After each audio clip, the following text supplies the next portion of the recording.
The Sunshine State is living up to its billing as the world's most famous beach is open for the business of racing as Speed Weeks 2020 kicks off with the ARCA Menards Series in Daytona Beach, Florida. The green flag is out and we are racing. 5 wide. Still grinding on each other. This is going to happen all afternoon. Oh, look at contact. Here he comes inside. Look at that push side by side. Trouble. Oh, it is getting good. And we are racing in the ARCA Menards Series. And we welcome you to the 20 at 20 in 20. The number of races, the number of tracks, all in a calendar year as the ARCA Menards Series welcomes you to the World Center of Racing Daytona International Speedway and the Lucas Oil 200, driven by General Tire.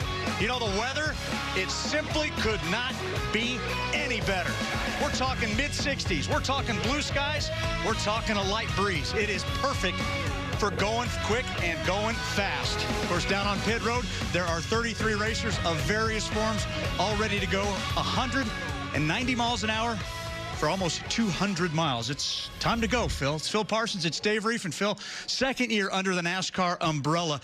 What ARCA has done and has always done is provide a clear and direct path for racers to make the next level of racing. And we've seen it for almost 60 years now. Dave, every single one of these racing drivers in this race today wants to race in next Sunday's Daytona 500. And this might just be the springboard, if you can go to victory lane here, to get you there. And it's happened before. It's happened a number of times. We look back all the way to 1969. My brother Benny wins the ARCA race here. Cool. Goes on to win the championship in the NASCAR Cup Series. Kyle Petty wins his first ever start in 1979, a winner at the Cup level. Tim Richmond, number of wins here. He wins his first time here at Daytona in 1981. Ryan Newman, we know about Ryan Newman, all the wins he's had in the polls. He won here in 2001. And how about our reigning Cup Series champion, Kyle Busch? He won here in 2004. This group right here, 116 combined NASCAR Cup wins and 3 championships. Not bad. That is an absolute ton. And down, as I mentioned before, on pit road, 33 hungry Lions, KG veterans already maybe to make that next move.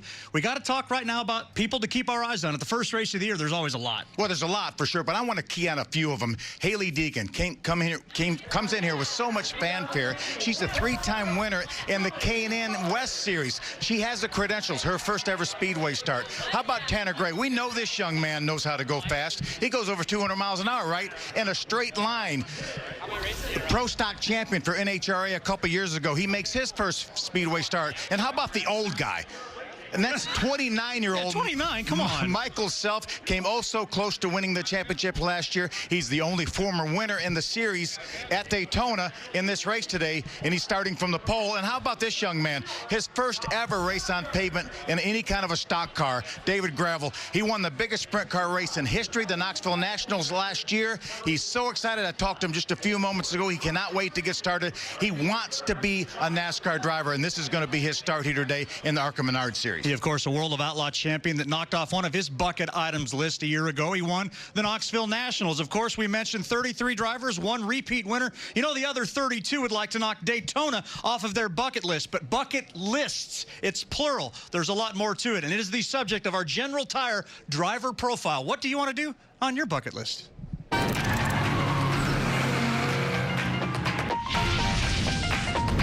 Fly a plane is on the top of my bucket list, and I feel like that's a goal I can reach. You know when at the air show, they like fly the plane straight up and then they almost like stall it and they just like all the way down? My goal is to get my pilot's license and then get good enough to do that before I die. I'd like to ride a bull one time. I don't know, I watch all those PBR people. That looks pretty crazy.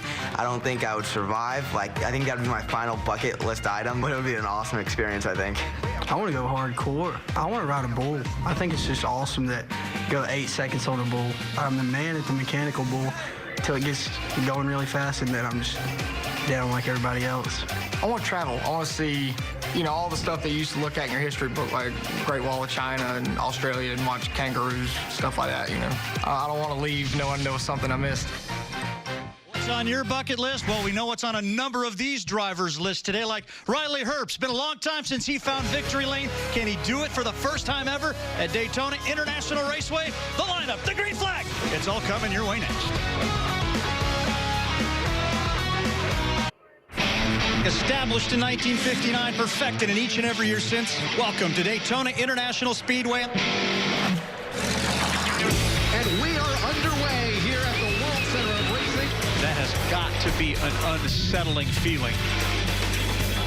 It's Gerhart winning for the 7th time at Daytona. Brandon Finger goes back-to-back at Daytona. Michael Self is going to win at Daytona. This week has passed me so slowly. The days and years. Maybe I'll take something to help me. Someone takes off from me. Harrison Burton picking up his 3rd ever ARCA win, but none bigger than the Daytona 200. And we are back at the ARCA Menards Series. It is the Lucas Oil 200 about to fire their cars. Before they do, let's hit some of the storylines that you should pay attention to. Beginning with a man who knows his way to victory lane that almost didn't show up. Here's Jamie Howe. We all hit a moment, Dave, where we have to take time for personal reflection. And for Michael Self, that moment came at the end of the 2019 championship season, where he ended up as the runner-up. He spent 114 days now thinking about it. He says for him, 2020 is all about fixing the little things and being in the right place at the right time. He said there are no hard feelings about last year, but he does enter this season with the championship defending crew chief and spotter combination of Kevin Reed and Britt Anderson. Together, they've already earned pole, they have confidence, and they have experience, which is something a lot of drivers in the field don't have. For more, here is the newest member of our broadcast team, Katie Osborne. Thank you, Jamie. Thrilled to be part of the team. The youngest driver in the field starting today is the 18-year-old of Hailie Deegan. Now she has a boost of confidence as a rookie here at Daytona International Speedway as she switched from Toyota to Ford in the offseason and actually put that Ford Fusion at the top of the combined speed charts in practice yesterday.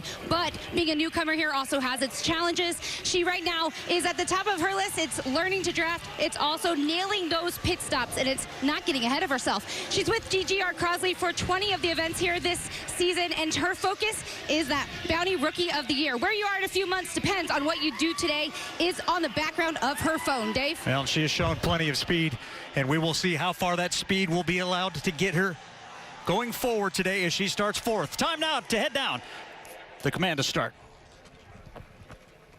And now for the most famous words in motorsports, please welcome your Grand Marshal, Director of Race Operations for Lucas Oil, Richie Lewis. Drivers, start your engines!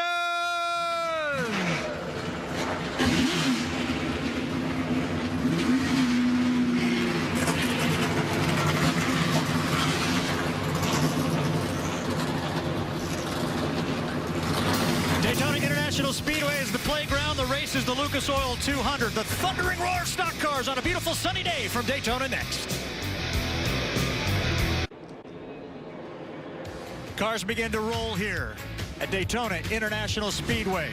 It is the Lucas Oil 200. It is driven by General Tire, the same General Tire that hands out our pole award. Group qualifying earlier today. Phil Parsons, who was the quickest? It's a little bit different how they do it here in the ARCA Menards Series, but Michael Self, he took off first. He had a good line of cars behind him. That's him in the Sinclair green and white car, and he ended up on the pole. Andy Seiss right behind him, ironically qualified 2nd. So a good group here. There's about 6 or 7 different groups. They had the fastest one. For Michael, it was his 6th career pole, a guy who heading into last year said, I'm not a very good qualifier. Well, he certainly has figured that out very, very well. Time now for our Lucas Oil starting grid. We mentioned Michael Self on the pole at 7 consecutive super speedway pole positions for the Venturini team that powers him. Andy Seiss is 2nd, Dave Mader, Jason White. These are all guys in the outside of row 1 and in row 2 that are making their best starts here, and they're doing it on the world's biggest stage. I saw Jason White down in the garage area, and I said, I know Michael Self was happy, and he was to get the pole, but I don't think anybody was happier than Jason White. He said, it's like a pole, it's like a win for us to be up there in the top 5. I misspoke a little bit earlier. I mentioned Hailie Deegan was starting 4th. She is inside of row number 4 with another talented youngster by the name of Connor Hall. David Gravel, there's the World of Outlaw Racer with 51 wins in that series. The Knoxville Nationals win, swept the World Finals, getting here to Florida. How about Tanner Gray, our Pro Stock champion, back in row number 6, making his first Speedway start, and Jacob Hefner also.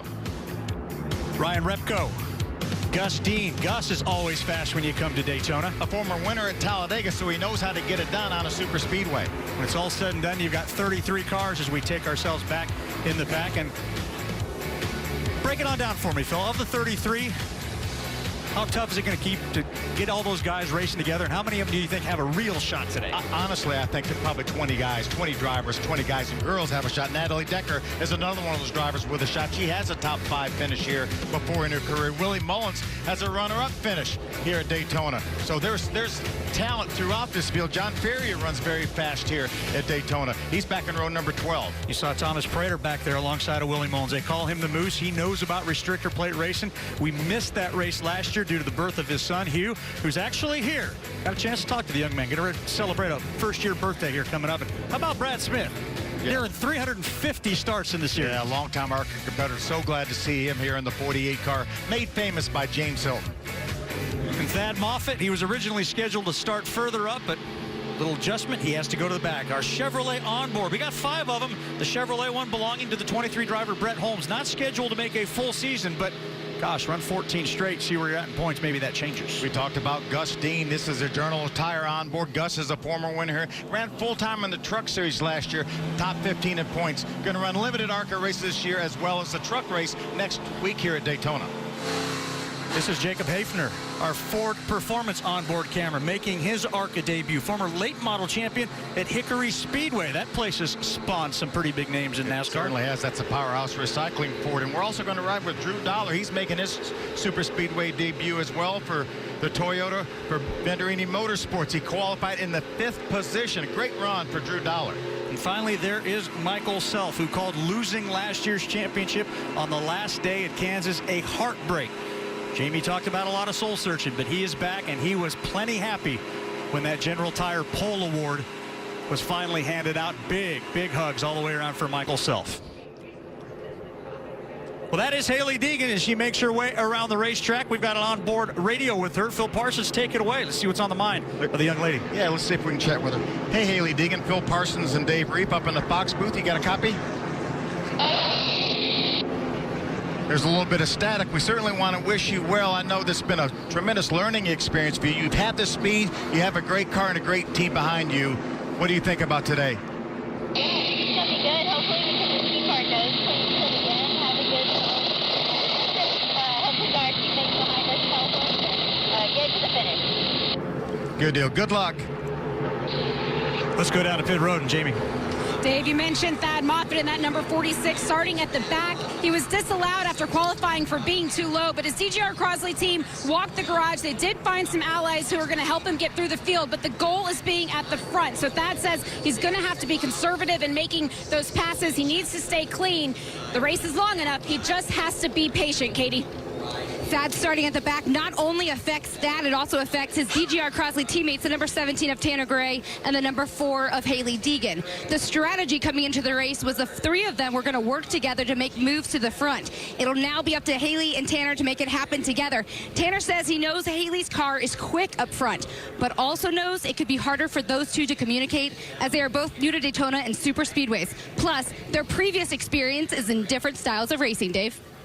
Thank you very much, Katie. Privileged now to have a very special guest join us, Ryan Blaney. 5 ARCA starts. More importantly, a lot of Monster Cup wins there for you. Welcome to the booth here, and welcome to the Lucas Oil 200. Well, I appreciate you having me up here. It's just nice to be down in Daytona. And it's great to get the season started here with the ARCA Menard Series. So I'm looking forward to a good race. There's a lot of good cars, a lot of people who have never been here before. I'll be interested to see how they do in their first starts. That's going to make the start going into turn 1 interesting there. We got a lot of guys that are in the front of this pack that are going to have 33 drivers screaming behind them. And girls. And girls. That's an interesting difference. Absolutely. So you made 5 ARCA starts. Checking my notes, you were a very, very good ARCA racer, just not able to. I was 0 for 5. Yeah, but like top 5 virtually every time. Yeah, we had a bunch of strong starts. I ran a few races for Venturini back in 2011. Was able to run for Cunningham Motorsports back, I think 2013. I ran for them. Had a lot of fun. Ran road courses, ran mile-and-a-half racetracks, a lot of places I've never been before, and that was kind of just getting me set up and just more experience back then. And I think we should have won about 4 out of 5. I remember we found a way to dominating those races in the Cunningham car. Yeah, we found a way to make sure we didn't win, but you know, you learn from those and you just keep going and figure out how to do better next time. cars still at the pace lap, making their way down the 3,600-foot backstretch here. An opportunity now, Phil, to talk a little bit about the Bounty Rookie Spotlight. There are 13 rookies in this race, but we've kind of pared it down to those that we think are going to be ones to keep your eye on throughout 2020. Yeah, without a doubt, Hailie Deegan. She is going to be a championship contender, much besides the fact she's going to be a Bounty Rookie Spotlight contender. Drew Dollar, another one of the strong cars out of Benny Ream Motorsports, as well as Ryan Repko. They're always good.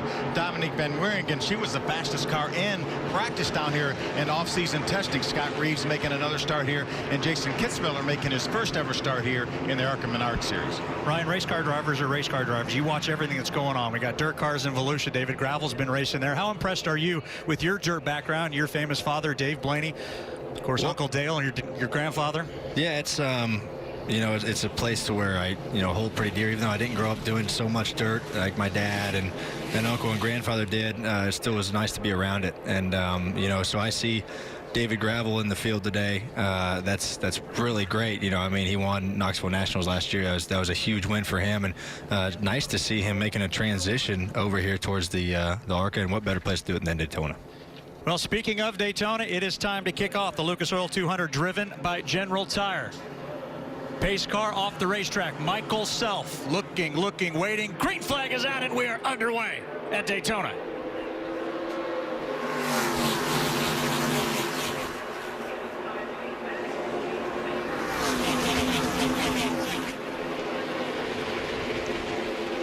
Michael Self with a great start leads them in to turn number 1.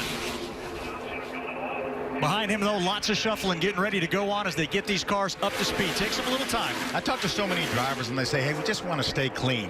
Just learn, stay in the draft. So many, as Ryan mentioned, so many young drivers making their first ever Daytona start.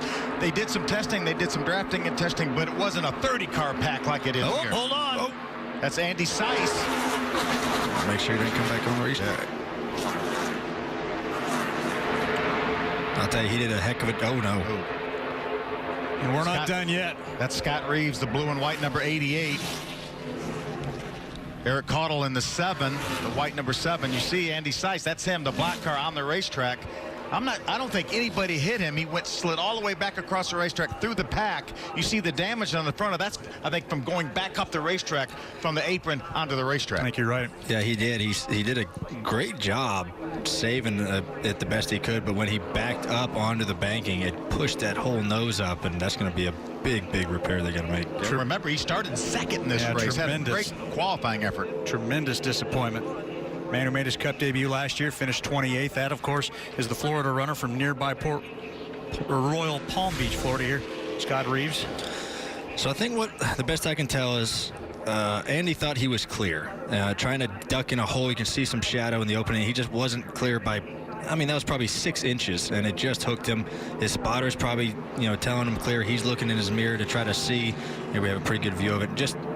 There was about 3/4 of a car length. That was David Gravel at 28, and Andy just didn't quite have enough room here. And it's hard to see for those spotters all the way from on top of the grandstands here. That's a long way over to the backstretch. It is. You know, they're actually looking through binoculars. Every single one of them are up there are trying to get the best view they could. And I thought to a point he was clear, but he made the move a little late, and that whole close. You see that on Speedway so much. His holes close up so quick here with the draft, and those things happen. Scott Reeves having to take evasive action. The 88 along with the 7 get together, and that brings us to our first caution. Cleanup underway here at Daytona, but it won't take too long before we're back racing here at the Lucas Oil 200, presented by General Tire. Daytona with the ARCA Menard Series kicking off Speed Weeks, but the greatest day in all of racing returns next week. It's the Daytona 500 kicking off the 2020 NASCAR season. It happens February 16th beginning at 2:30. Pre-race at 1 o'clock Eastern over on Fox. Of course, Ryan Blaney will be taking part in that. He is here all week. Got some practice time in the Cup car today. Got to run a little Clash practice. How did your day go? Yeah, we had a few practices today. One 50-minute practice for the Clash that we have tomorrow afternoon after qualifying. So that was good. You get to draft a lot. Actually, you try to really see what your car will do, make big moves, and then the 500 practices, you're really just single car. You're really just wanting to see what kind of speed's in your car, trying to get your travels just right for qualifying tomorrow. And then when we come in next week, and then practice our 500 cars more. You'll do a little bit more race runs just to try to see how it drafts and things like that. So, but I'm excited for the Clash tomorrow. That's such a cool event to start off the weekend for us. And it's just nice, honestly, to get back in the car today. You know, it was great to have a few practice sessions, especially with our new team that we have over at Penske. A little bit of everyone's new. swapping over there. Yeah, so it's great to get to work with those guys. Of course, your father, a USAC Silver Crown champion, won the World of Outlaw Championship as well and the Knoxville Nationals. We just saw the incident with Andy Seiss waiting to get back up to racing after that. David Gravel was in a very tough position right there as a rookie coming off of turn 2 for the first time ever, but he did a very good job. He did a good job. You know, you can't really blame David for that. You know, he's just riding there on the bottom, and there was a little gap, and you know, like I said before, that's just a situation where people thought they were clear and they weren't, and you just get hooked sometimes. Now you're taking a look at the 17 car of Tanner Gray being scored in 28th right now. Katie Osborne, you have more on what's going on with that team? Yeah, the 17, the rookie here, Tanner Gray, he came in with the needing to be replacing the radio and actually just got a top off. He gave up a position as he started in 11th. Meanwhile, the 02 of Andy Seiss, who came in the second place qualifying car, not the way he wanted to start. He was here. It was heard saying that let's get out and get it right away. We have to make this perfect. Need to work on getting the valence down, 4 tires and fuels. But he was told we could now go further than everyone. Jamie? Thad Moffitt in the number 46 was already at the back, so that team made the decision to go ahead and come in, top it up with fuel, open up their pit window just a little bit. The problem that they had, though, is they couldn't get the fuel connected, so it did cost them some time on pit lane. We're just going to have to just let it shake out and see how much. Thank you very much, Jamie. Of course, there are all kinds of challenges, if you will, within the ARCA Menard Series, and that includes the General Tire Super Speedway Challenge. What are we talking about, Phil? It's kind of a little point system within a point system. These are the events, the 7 events that will comprise the General Tire Super Speedway Challenge, and this goes to the car owner, so you can have multiple drivers. You don't have to have the same driver for every event because you gain points by that car. So Chad Bryant, that owns the 77 car, actually won this award last year. And among the many changes that ARCA has made now, being underneath the NASCAR umbrella, changed the point scheme a little bit, and that includes with the General Tire Super Speedway Challenge. Used to be a couple of double point events. We're just going to simplify it and make it that much easier to understand. Yeah, just more along the line of the 3 National Touring Series, so the point system is a little simpler to follow. Well, as we take a look at the field, beginning to enter turn number 3, looks like we're getting pretty close to racing as the lights are off. So we are going to come to green here, try to complete lap number 4, and see if we can go 76. Without any more incidents. Michael Self looks to be very firmly in control. Of course, you can be that way when you're out in front. None of that stuff that's happening that we just saw. Well, it was awfully close to the front. I mean, Andy Seiss qualified second, and David Gravel was running up in the top 10, and Andy tried to get in that hole right in front of David, and it just wasn't there. Well, Michael Self says one of the keys to racing here at Daytona is you got to be in the right place, and that means up front, away from all of the action, getting lucky, if you will. It was pretty darn good when that first green flag came out. Let's see how he handles this restart here. So this is big. So it's all about your help behind you on these restarts. You actually see Hailie Deegan really close where she was. She kind of pushed him out, but it seemed like both lanes were pretty even on that restart, to where I thought the first initial start, the top lane didn't get a good jump. Seiss didn't really get through the gears good. Now they're a lot more even, and it's all about really these 3 cars or 6 cars under a blanket. What help comes to those guys and girls and kind of pushes them ahead. Looks like the bottom might surge ahead here. Speaking of pushing, you see Dave Mader kind of get shoved up to the wall, but he was able to hold on to that, and he's given Michael Self all he can handle here. Dave Mader, a winner in the ARCA Series back in 1991, 29 years ago. Former Snowball Derby winner, too. Teammates now lined up in the inside. That's another one of the Venturini cars, the 15 of Drew Dollar. That silver number 15 car in second. Now coming at speed. By the flag stand here to complete lap 5 itself. Then it's the 15, and it's now the 18 of Riley Herbst. What a great start for that. Toyota's top 3 right now. Yeah, the top line doesn't seem like it has the speed that the bottom line does. They're not quite formed up as well as the bottom line. Yeah, that tends to happen, especially early in races. Everyone just wants to kind of settle in. If they get a gap at the bottom, they shoot for it. And then, you know, towards the end of the race, people are more willing to take chances and jump up to the top lane and try to push hard. But at the beginning of these things, everyone just wants to paint the line. And then, you know, you have to fight really hard on that top to try to side draft as much as you can and just hope people will come to your back bumper with a good push to kind of shove that line along. David Gravel doesn't look like he has a dance partner, but he is indeed holding his own here. There is a little gap back to the 32 car to help him on that outside line at 32, driven by Gus Dean. See Hailie Deegan, that monster black number 4 car, she's trying to get that second. You see her side drafting right there. The 20 car, Ryan Repko, trying to stall his momentum a little bit. To see if they can get formed up on the outside a little bit. Looks like a pretty tight formation there. Well, see, so you had the 8 car jump up to the top. So now they got double the amount of cars. See how the bottom line forms and kind of fills in. But see, that's how it kind of shifts. Like, people will just take a run and go to the top with what they feel at the time. And well, now the top lane's broken up. So, you need everyone working together, you know, on that. Once they get 3 wide, it really slows everything down. It takes a lot of discipline. It looked like David Gravel had such a run coming off of turn 4. He's had so much momentum. He just turned right to move to the outside of Hailie. Now now he's line, in trouble. Exactly. He was left by himself on the outside. Now he's losing some spots. But now Hailie Deegan's going to jump in behind that silver 63 of Dave Mader. And that's so easy to do if you're David Gravel. You feel like you're Superman. You have a huge run on somebody, especially when you get some help from behind. You're drafting up to the car in front of you, and you want to take the run and think you can slingshot by 3 or 4 more cars, and then your whole run just stalls. So where'd my momentum go? Yeah, all that air that just hit your car is just slowing you down. So that's what experience is about, you know. And he's here to learn, and you know, I'm sure he learned from that mistake, and will definitely put it in the back of his head. They say you never really stop learning, especially in this style of racing. But how many laps do you think before, you know, a rookie at this race would begin to feel comfortable? How many laps is this race? 80? 80 I'd say, 80. I still don't. 90, I don't feel comfortable at these races. Like you said, you're always learning, you know. And as these cars evolve, you know, our Cup cars, for example, they've evolved so much in the past handful of years with the Speedway packages that they draft differently. You have to, you know, protect runs and block differently and push differently. So you're always kind of adapting and learning new tricks of the trade. And but for a rookie getting out here, you know, you just want laps. You know, you want to complete all laps. You want to watch what everyone behind you and in front of you are doing to try to get runs, maybe lay back and see how long it takes you to get a run at the car in front of you to make a move if you're in that spot at the end of the race. And this top 6 right now are doing it right. They're getting a gap over the rest of the field. They know they're in reasonably good shape here as far as not any trouble, staying in line here and driving away from the rest of the field. Riley Herbst running around in that Monster Energy car in the 3rd place right now. Katie, what do you got for me? Rookie of the Year in 2017. This is actually his only 3rd Daytona start. I asked what he liked about this. He said, I love super speedways because a lot of people hate them. He likes the science behind them. He says some says it's a little bit of luck. I think it's a combo of luck, science, and skill. And speaking of skill, it turns out this guy is really good at the harmonica. Who knew, guys? Yeah.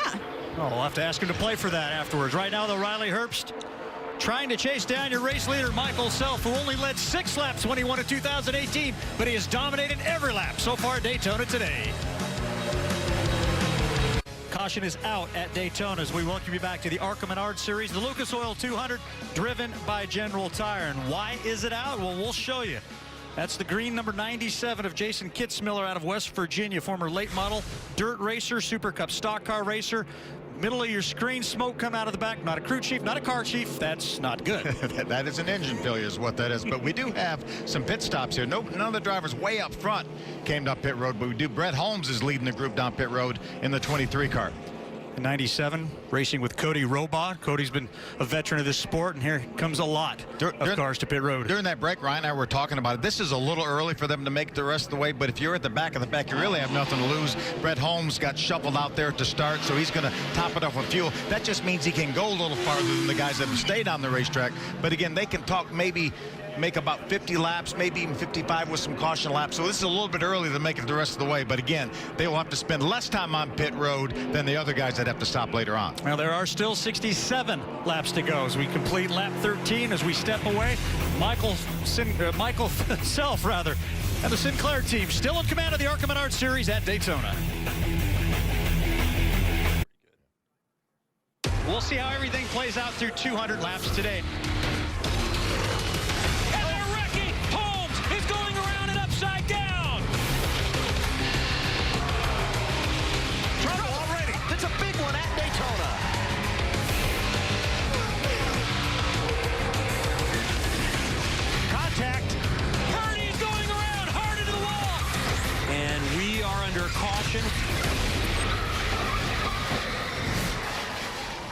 Well, look out to the beach here at Daytona, where 1958, the last time they would have raced there. Now we have this big, wonderful 2.5-mile super speedway, home to the ARCA Menards Series. It's the Lucas Oil 200, driven by General Tire from the World Center of Racing, Daytona International Speedway. Cars beginning to get lined up, and gives us an opportunity to talk with Ryan Blaney, joining Phil and I. It is the ARCA Menards Series. It was great to see John Menards down in the drivers meeting today, a man who's just meant so much to the sport. Yeah, it was great to have John here today. He'll be here next week, obviously, for the 500. Just a great family. I mean, a great family who loves racing. They've been involved in motorsports for a very long time, not only stock cars, but Indy cars, you know, all forms of racing. So, and to be, you know, the title sponsor of this great series that, you know, has a lot of mixtures between short tracks and super speedways and great places like this, that just speaks what Menard is all about, right? They love racing. They love what they do. One of the most genuine people you'll ever meet. I got the pleasure to be, you know, Paul's teammate for a couple years there, and it's an absolute honor to have them on our car, especially for the 500 and the Clash and the 500. So we have Menards and Peak on our Ford Mustang here this whole week, but just a great company. It's been so cool to get to know them over the past handful of years, and we're looking forward to many great years to come. 15 down, 65 to go. The 25 of Michael Self continues to pace the field. Jamie has more. Well, he also started the race from pole, so we know he has a fast car, but in talking to his crew chief, Kevin Reed, they also have a very stable car. He said the drivability is as good as it's ever been. We mentioned that he won this race back in 2018. He actually did it behind the wheel of this exact car with Kevin sitting on the timing stand. Now, one of the things they have to look for as the sun begins to set here at Daytona is that the rear of the car likes to get a little light on them. So they're going to wait to make that change as long as they can when they come to pit lane and make sure they have a stable car to get it to the checker. Yeah, you notice that Michael Self is going to restart this race from the outside. He took the lead both the other restarts from the inside, but he has a teammate, and that, I'm sure there are team orders. Look for that 15 of Drew Dollar on the inside, that silver car, to let Michael Self get the jump and get down in front of him. You mentioned teamed with Kevin Reed again, a man who he won with in 2018. That is the car, as Jamie said, as he gets a little push right there. Here we go. We're ready to crank this thing back up. Somebody got to run on the outside against Self. Looks like Connor Hall, maybe the 22 car. He was right behind Michael Self. And then, again, the team orders, he had to get clear of the 15 car of Drew Dollar, pull down in front of him, and it leaves Connor Hall right then side by side with him now. Teammates lined up on the outside as well from Chad Bryant Racing. Jacob Hefner in the 77 car lined up right behind the 22 of Connor Hall. So we saw it just like the last restart. The bottom lane formed up so good down the backstretch. There's just not enough cars in the top. You know, the top will eventually come. It looks like it's kind of trying to get there, but I mean, you have double the cars on the bottom as on those 3 cars on the top. So it's just hard to maintain. You just hope. You really hope everyone's organized. You have to have everyone working together, especially in these cars, to where it seems like you can never push each other. That's a big thing I noticed between these ARCA cars and our Cup cars, let's say, is we can get to the bumpers of our Cup cars really good and literally push really hard. It's not very stable, but it'll make you go really fast. And these cars, there's almost an air bubble, like we used to talk about. That's exactly what they talk about, an air bubble between the front and the back of these cars. And we used to have that last year a lot with the older style, so we have one blown up again. But that air bubble is kind of gone, but I do see it in these cars a lot. That is Brad Smith. Yeah, engine goes away. Oil gets under the tire. Big spin happens. And the yellow flag will come out once again. Guy that's been doing it longer than most. Just loves coming out here and being part of the people. Brad Smith out of Shelby Township, Michigan. Was 27th when that happened. A guy that with his start here today can make claims to making ARCA Menards Series starts in 5 consecutive decades.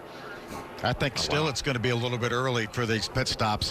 Where right now 62 laps to go. Again, they talk about running 50, and again they can stretch that with caution laps, but I think we might see the same guys that came down pit road last time may come down pit road again to top them off for the same reason. Not sure that we're going to see the guys right up front come down pit road yet. Yeah, it looks like another motor let go. Hot down here in Daytona. It is. Motors are running hot. Boy, there was a tremendous storm that came through a couple of days ago and really cleared it up. It's very comfortable out there, so the cars are certainly wanting to make a lot of power right now. So I want to go back to that air bubble. it's a fascinating concept we always talk about, and I'm sure the viewers at home can see.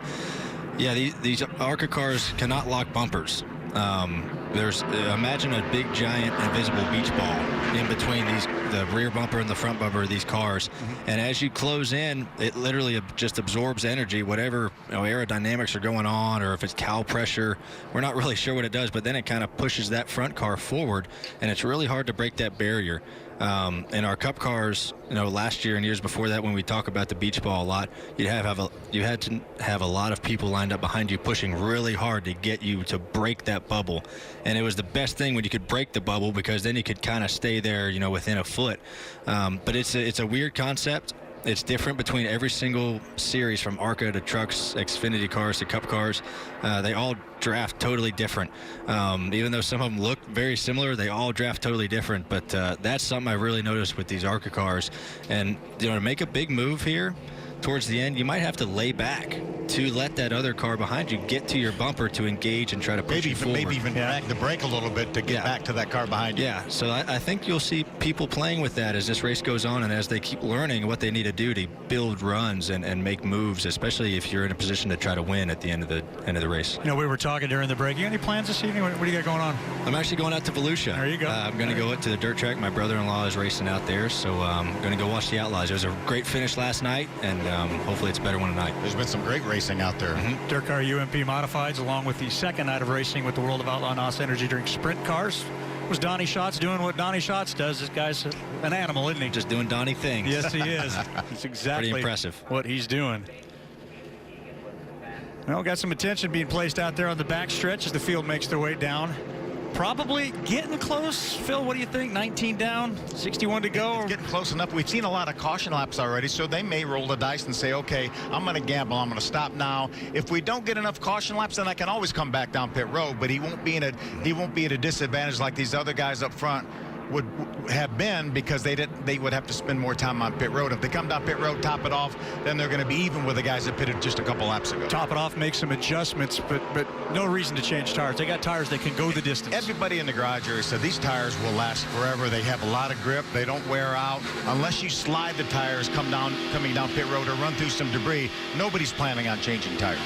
And you got to go off repetition, right? I mean, we've had, 4 cautions in 20 laps, so you might bet on if that's just going to keep happening, and I don't know how much you can't save 7 or 8 laps of fuel here, no matter how many cautions you get. That'd be a lot of caution laps. This place is so big, but it'll be interesting to see. I'm with you, Phil. I think the guys in the back will just come down pit road just for the heck of it. There's no reason why not to, and just kind of then see how all the cautions play out. Well, the pits are closed, and that means nobody will be heading down that lane, at least not at this point.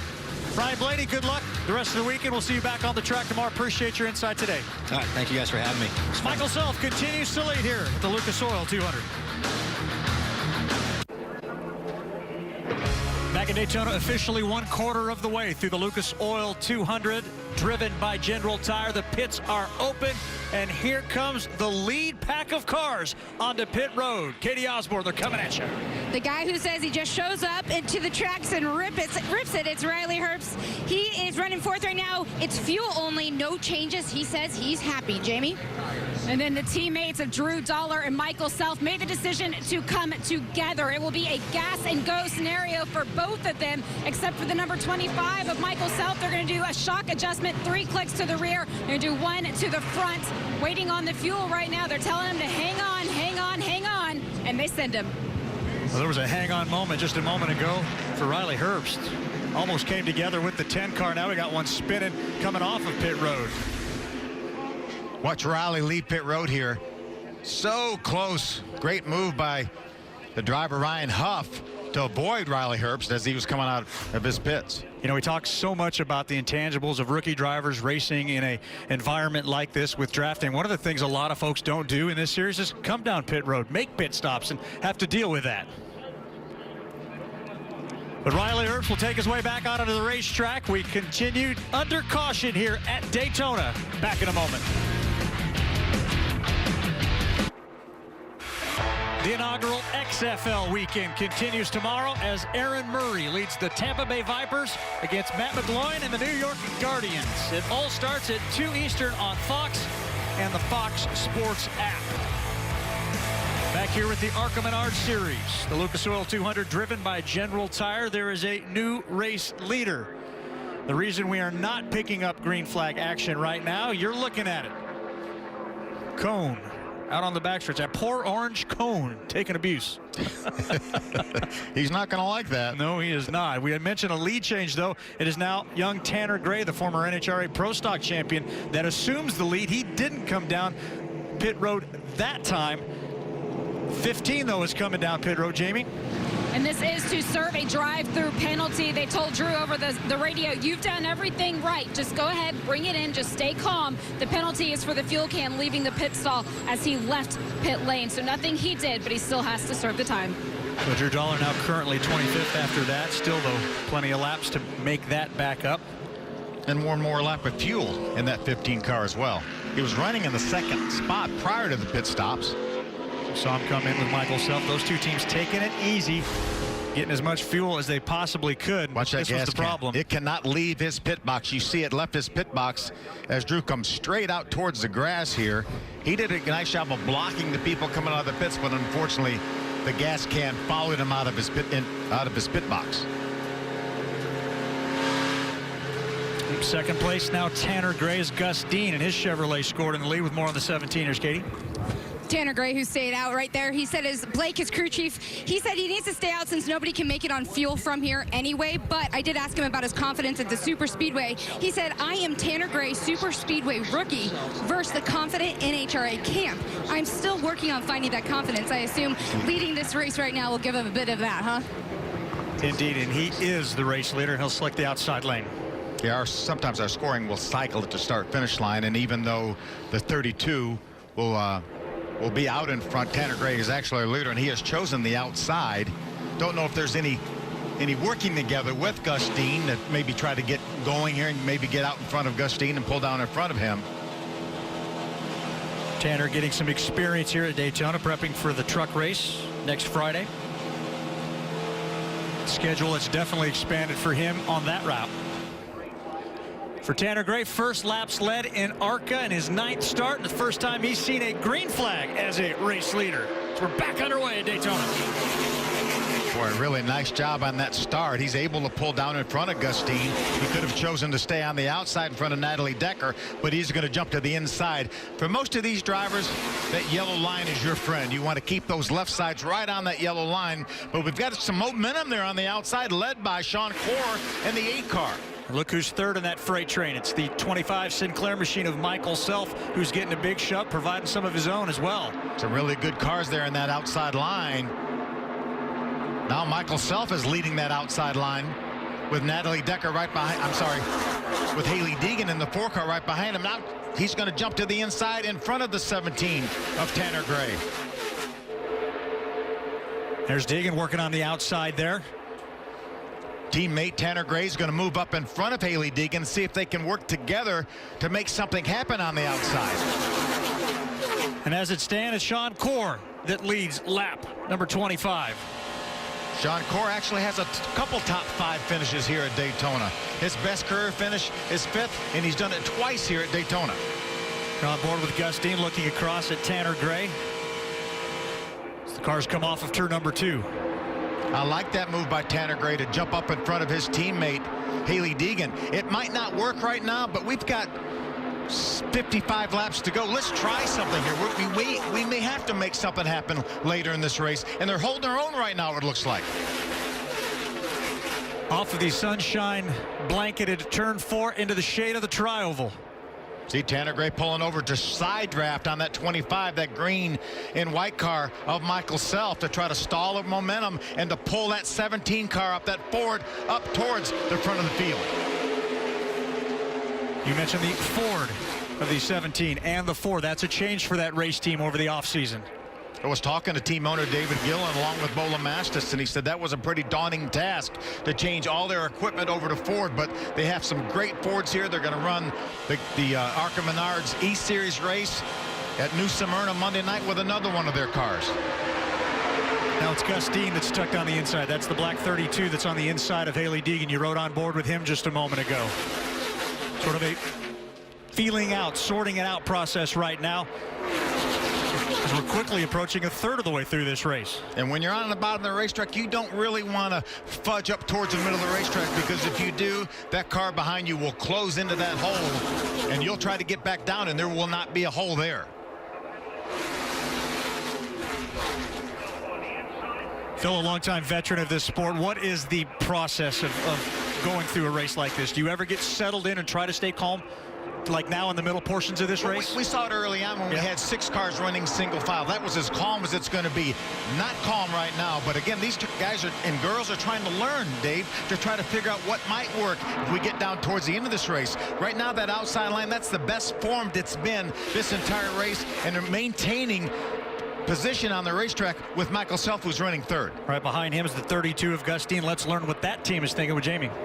Well, it's those high-pressure situations you talk about that really drives Gustine. He told me this morning that the way he's gone through life is that you always find what it is that scares you the most, and then you do it anyway. He said every time he gets behind the wheel of one of these cars, every time he puts his helmet on, he feels those nerves, and being in a pack like this is exactly what makes him thrive. Katie? Natalie Decker said on track she is focusing on being patient and actually in survival mode. She told me a story, taking it back to when she was 14 or 15 years old. She and her family went to a water park in Michigan. Now, they wrote down a big vision board, not only for her, but for the family as a whole. At 18, she said, my goal was to be racing in ARCA. As she's continued to progress, she has been able to incrementally knock off things on her vision board, which is really something that makes her smile, and she gets kind of that racing blood in her family. Her dad was a championship snowmobile racer, and so were her grandparents. So Natalie Decker has racing in her blood, and we're seeing that out on track. She's got a good Daytona track record. Raced in 18 from the pole, finished 5th with Venturini. In 19, moved over to the GGR Crosley team, finished 6th. So she's a very good racer at this facility. She's got a great bunch of people behind her right now. Donnie Richardson, longtime crew chief for Kenny Schrader, is her crew chief, but she has Tony Uri Jr., a longtime Cup crew chief for Michael Waltrip, and Dale Jr., his cousin, is on the pit box as well. And that is the 52 car she drives. It's Kenny Schrader's car. Spending a lot of time at Volusia as well.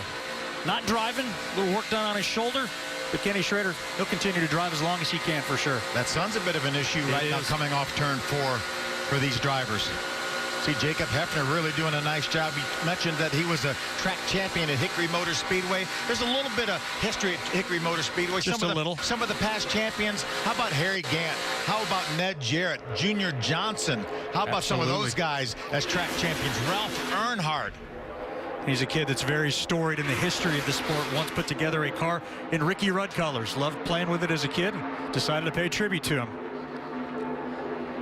He's really doing a nice job here on that outside line. See Thad Moffitt, that 46 car. Remember, he started at the very back of the pack, and he's up here in the lead draft now, racing in the top 10. Well, Sean Corr led the most laps at Talladega last year, so you know he can get it done here at these big racetracks.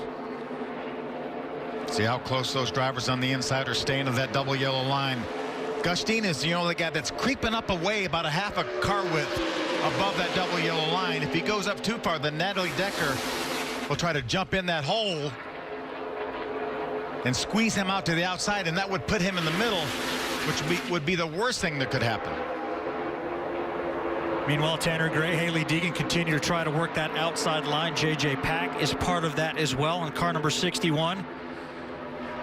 Just mention the 23 of Brett Holmes. What a tremendous season he had last year. Got hooked up with crew chief Shane Huffman. By the way, he's a Hickory track champion. There you go. Well, Shane Huffman, the crew chief. Ooh, 3 wide.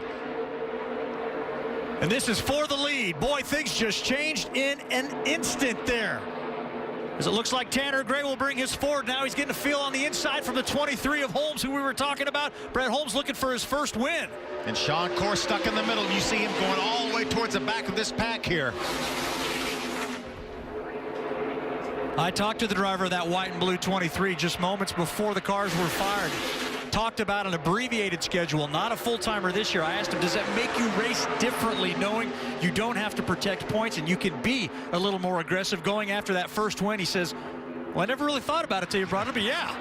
I think he was aggressive going after every win last year. Yes, he was. A great season, 3rd in points. But he also told me he will run some truck races this year, too. So we'll look forward to seeing him in a truck. Brett coming out of Munford, Alabama. senior at Auburn University, getting her done.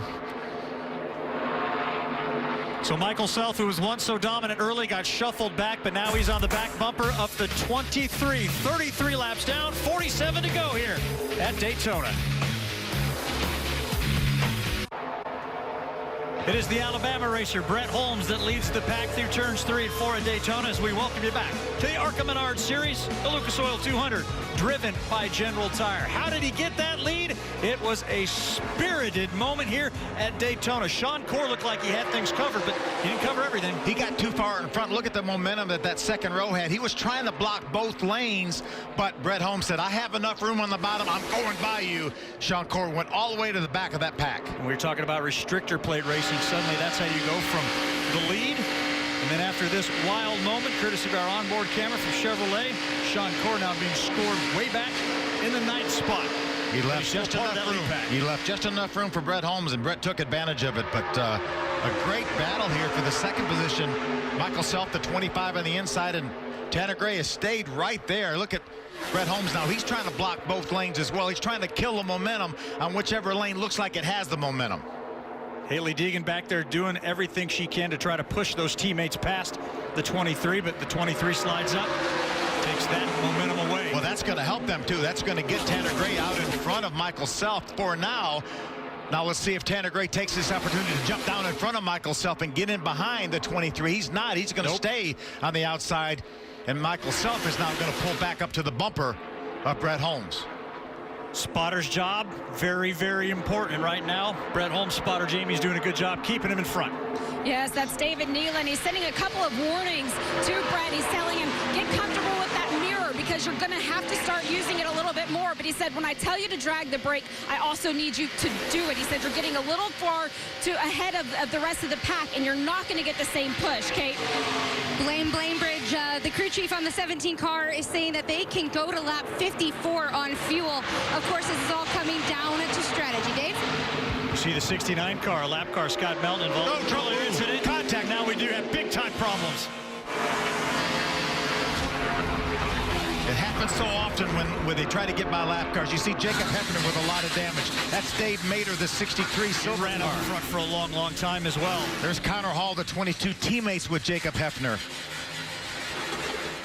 They go by that lap car, and they try to get back in line so fast, sometimes they don't give that lap car enough room. There's Natalie Decker. She's involved. The 01 car also involved. That's John Ferrier out of New York. There's Dave Mater's car. Absolutely tore up. Willie Mullins in the 3 car also with damage. That's Willie Jacob Hefner right there. You can see him moving around in the car and the window net down. There's Connor Hall, the 22. David Gravel in the 28 with some damage. Although from this angle, we're not sure if it's just tire rubbing on the inside of that. They'll no doubt take a peek at that. It happened very, very quickly. And it all kind of got started when the 69 of Scott Melton running around on the inside. Well, you see him on the inside. You see him. They're passing him. And you see the 61 moves over, and the 22 car, they make contact, and the 77 of Jacob Hefner was right there. See Connor Hall makes some contact with some cars on the outside. Natalie Decker is the one that makes contact with Jacob Hefner. He would have gotten by, but she had no place to go. You see Andy Seiss, the 02, also involved.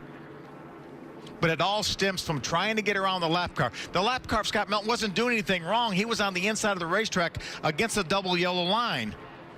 Boy, there's one car, I believe it's Riley Herbst, that just somehow avoids all of this. Watch the 18 car, middle of your screen, black 18. It's all going to come sliding. Missed it there. Car's going to come sliding down in front of him a little bit further down. Riley Herbst doing a great job of staying out of that incident here that's happened on lap 39. I think more than half the field was involved in that incident. Well, when you get to this restrictor plate racing, you hear about it all the time. We don't like to talk about it, but it was the big one. Right along with Jacob Hefner, you hear him playing with the throttle. That's the lap car they're going by right there. You see the 61 move down, makes contact with Connor Hall. The 22, and there's 52 of Natalie Decker getting into the 77 of Jacob Hefner.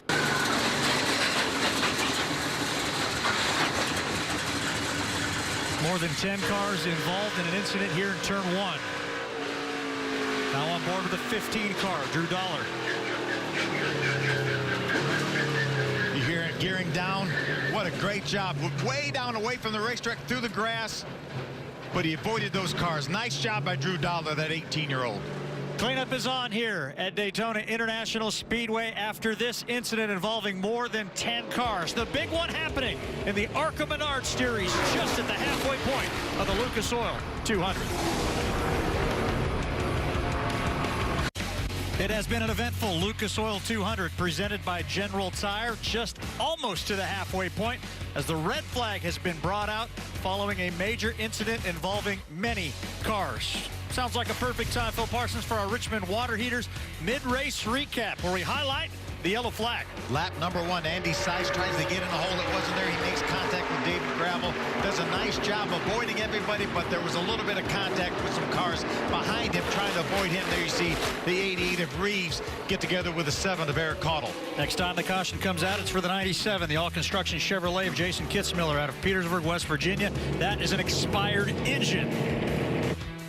Brad Smith, the 48 car, spins in his own oil after he loses an engine. He brings out another caution. This is a no-no. Can't drag anything out of your pits. Drew Dollar did that running second at the time during a pit stop. He's now been shuffled to the back, and here is that major incident with major carnage entering turn 1. I think it started with they were lapping the 69 of Scott Melton and the 61 of J.J. Papp. After he got by Scott Melton, tried to get back in line on the inside, and he made some contact with Connor Hall, the 22 car, and I think that's what started this incident. Michael Self has led the most laps, but he currently doesn't lead. It is Brett Holmes, as we've had 5 leaders, 6 different lead changes, and that caution flag, it's been out for 15 laps. Look at the drivers involved. Yeah, a lot of strong cars here. Andy Seiss qualified second. See, David Gravel had a great run going. He's back in the 28 car. Natalie Decker also doing extremely well in the 52. Dave Mader in the 63, and Jacob Hefner also in that 77 car involved. Dominique Van Waringen, Canadian racer, making her ARCA debut, also involved. She was top of the speed charts through testing as we send it down to Jamie. Well, Kevin Reed, the crew chief for Michael Self, a lot of caution period. You guys are back, not leading the race at the moment, but how do you get back to it when the race is so inconsistent like this? Well, I think we're going to come back to pit road and top off when they go back green here. And no General Tires for tonight. They're phenomenal. We can run 80 laps on all 4 General Tires, so we'll be good there. We'll come back down and put about 3 seconds of fuel in it, and hopefully we'll leave with the lead. We had a little miscue on the first stop, and we come in with the lead, but no harm, no foul. Michael got up on the wheel there and drove back to second, so we're in pretty good shape here coming back, and hopefully it'll shape up there to be for us to win here at the end. One of the things we've talked a lot about is experience versus the rookies. When you have an experienced driver behind the wheel, how does that help you in a race like this one? It's always easier when a guy's been here before or had some experience with the plate race, and Michael's phenomenal everywhere. So we got a pretty good shot at it tonight. If we can get somebody to team up with us, maybe get one of our friends that we brought with us behind us here and give us a little shove, we'll be all right.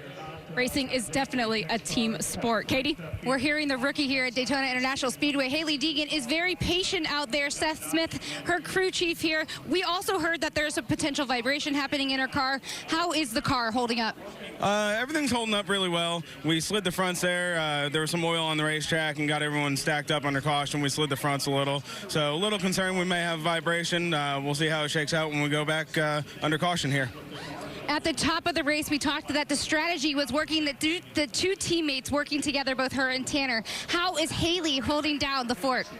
She's doing a super good job. They both are really. They're real conscious of where the other one is and what's going on. So just need to get our other car up there and get all 3 of them together, and I think we'll have a good shot. Wishing you and the rest of the team the best out there. Thank you. It will be a Dave? season of firsts for Hailie Deegan as she continues to run for that Rookie of the Year category. Hailie Deegan will start in 5th when the green flag comes back on. On board, you're riding along with Jacob Hefner, the Dallas, North Carolina native at Chad Bryant Racing, following a big incident here today, the Lucas Oil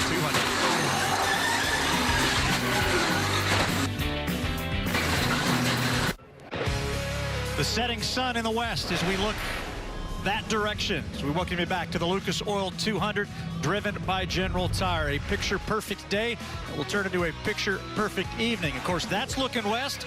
Let's also look east to the other side, out over the Atlantic Ocean. Take a look at that moon, Phil, coming up over the horizon. Gorgeous. Still under red flag conditions. Cars at a pause out on the backstretch because of the big incident. Meanwhile, we have a race leader, Brett Holmes, his 62nd race, Phil, but it's only the 5th time he's been able to lead a race. Doing a good job. But after the season he had last year, that strong third-place finish in the points, it does not surprise me, especially with Shane Huffman calling the shots. Should we get a chance to talk to him? Let's see if we can dial him up. Hey, Brett Holmes, Phil Parsons up in the Fox booth. You got a copy? Well, that thing looks pretty good out front there. I know that's the plan, to keep that thing up front. You got any friends out there to work with? Yes, it's been a while since I haven't seen a car in front of me, and especially one of these plate tracks. But we're really good, man. It's just a blessing to be able to race here, not just even lead the race. I mean, it's amazing feeling and really surreal. Honestly, you train for stuff like this. It's stressful for sure. We coming up here blocking these guys. These guys are good. Just hope we can keep it out front. Is Shane going to bring you down pit road on the caution flag here to get you enough fuel to go to the end? You got a different question you can ask? Well, you're the first one that's going to come to pit road, so I don't think you're going to surprise anybody. Yeah, just you don't want to give anything away, All right, buddy. Good luck. There's nobody down there, checking into our broadcast, are they? They can just tell us. I mean, we won't tell anybody. Come on. But Dave, he's leading the race. If he comes to pit road, they're going to know it. And the way he got that lead of the race, too, was very, very spectacular. Cars getting ready to fire back up as the yellow lights come back on. The work over in turn number 1 has been completed by the Daytona International Speedway staff. And when we come back, I guarantee those pits will be open.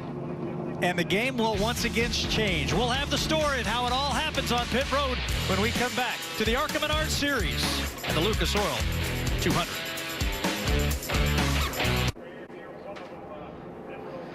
Day beginning to turn tonight here at Daytona International Speedways. The ARCA Menards Series campaigns, the Lucas Oil 200, driven by General Tire, which is now officially 40 down, 4 to go. But cars just getting back up to speed after a major incident. Cars getting back up to speed and coming down pit road. We had our eyes on all of the action. And what did we see when they made that turn? Yeah, just as we thought, the majority of the field came down pit road. They know they can stop now, get enough fuel to get to the end of the race.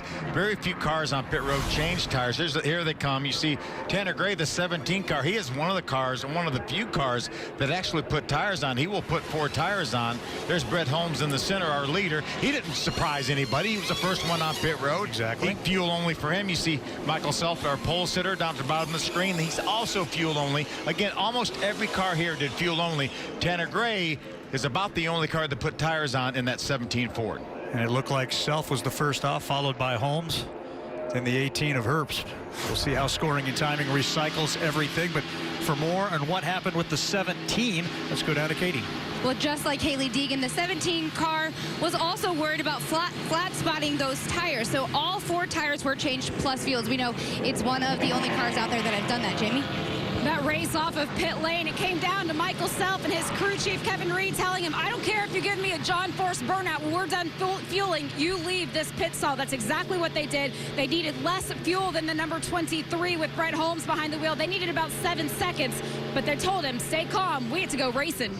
Of course, John Force, the 16-time NHRA Funny Car champion, NHRA qualifying from Pomona, coming up after us as they kick off their season over on the, I guess, the left coast, right, California? I would think Tanner Gray would know how to do a whole shot, too. He still would, absolutely. That kid was lethal. A couple of years racing in the category. Rookie of the year, youngest winner, youngest champion. And this is a team that's driven.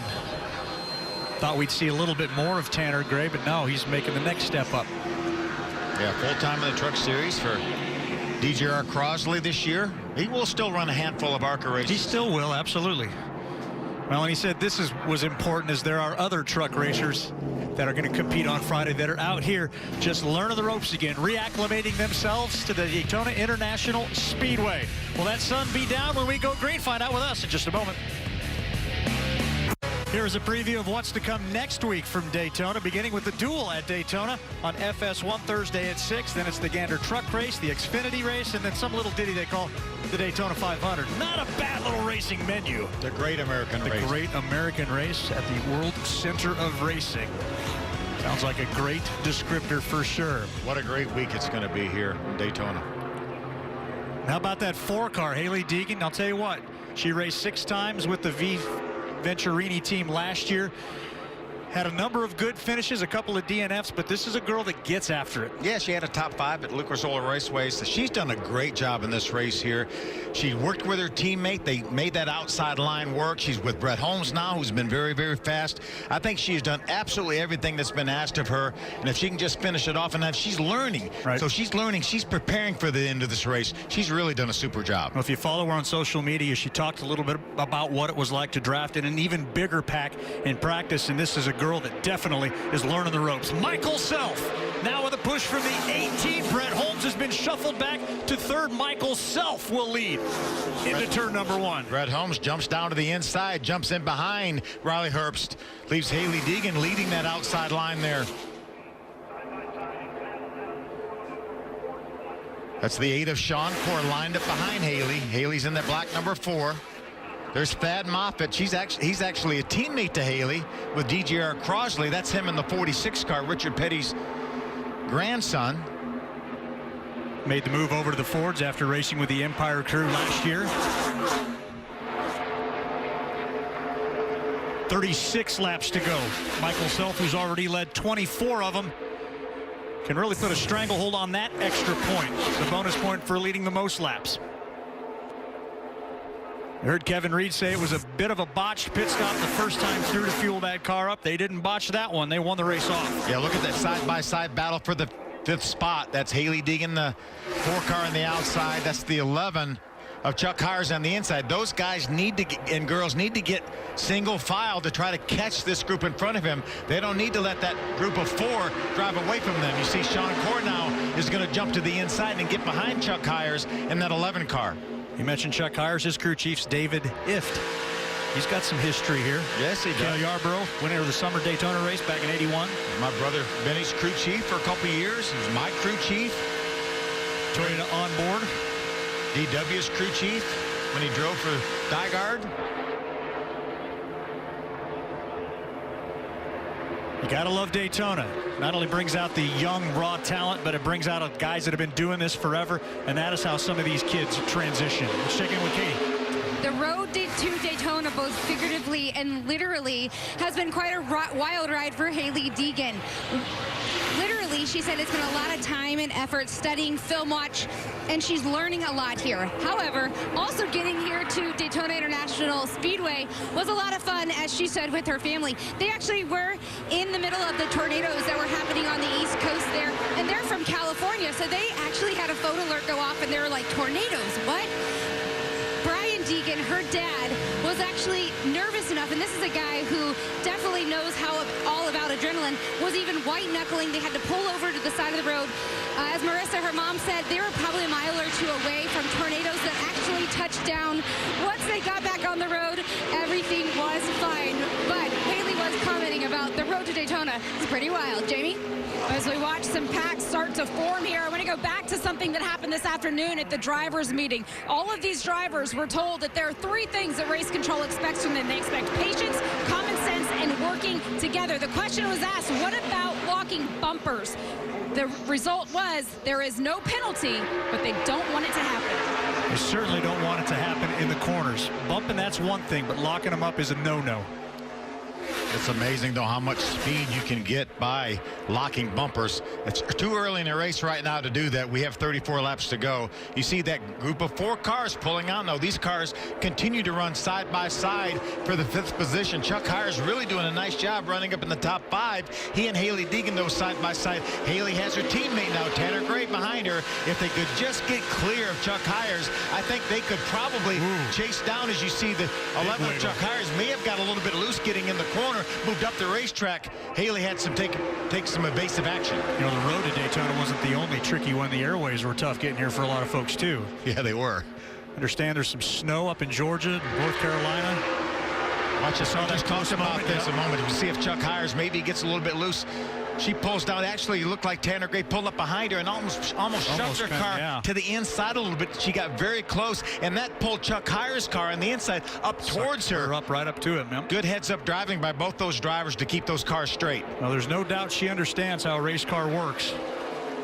And we always talked about Tanner Gray, whether it was at the NHRA or even last year when we saw him. This is a kid that's not afraid to make a mistake, but he usually learns from that mistake and will not repeat it. It's amazing what he's been able to do with such limited experience in these kind of vehicles. Now you see them losing a little bit of ground to that outside line. There's a lap car. That's Scott no, that's actually Thad Moffitt now. That front three has driven away from Thad Moffitt now. He's falling back into the clutches of this second pack. You see the gap now between the top three and Thad Moffitt. Now Thad's going to have some help here from Chuck Hires in that 11 car driving for Andy Hillenberg. Meanwhile, it's a walk in the park out in front for Michael Self, Riley Herbst, and Brett Holmes as they cross the start-finish line, 0.8 of a second ahead for the fourth-place runner. Jamie. Right in the middle of that second pack you just saw is that silver number 15 with Drew Dollar behind the wheel, and he is starting to get frustrated. He said nobody's picking a line. He doesn't know where to go. His spotter says once you can move ahead, we get in front of that 4 car. He said you're fast enough. You can get up there to the lead pack. Big impact. Chuck Hires is in the wall.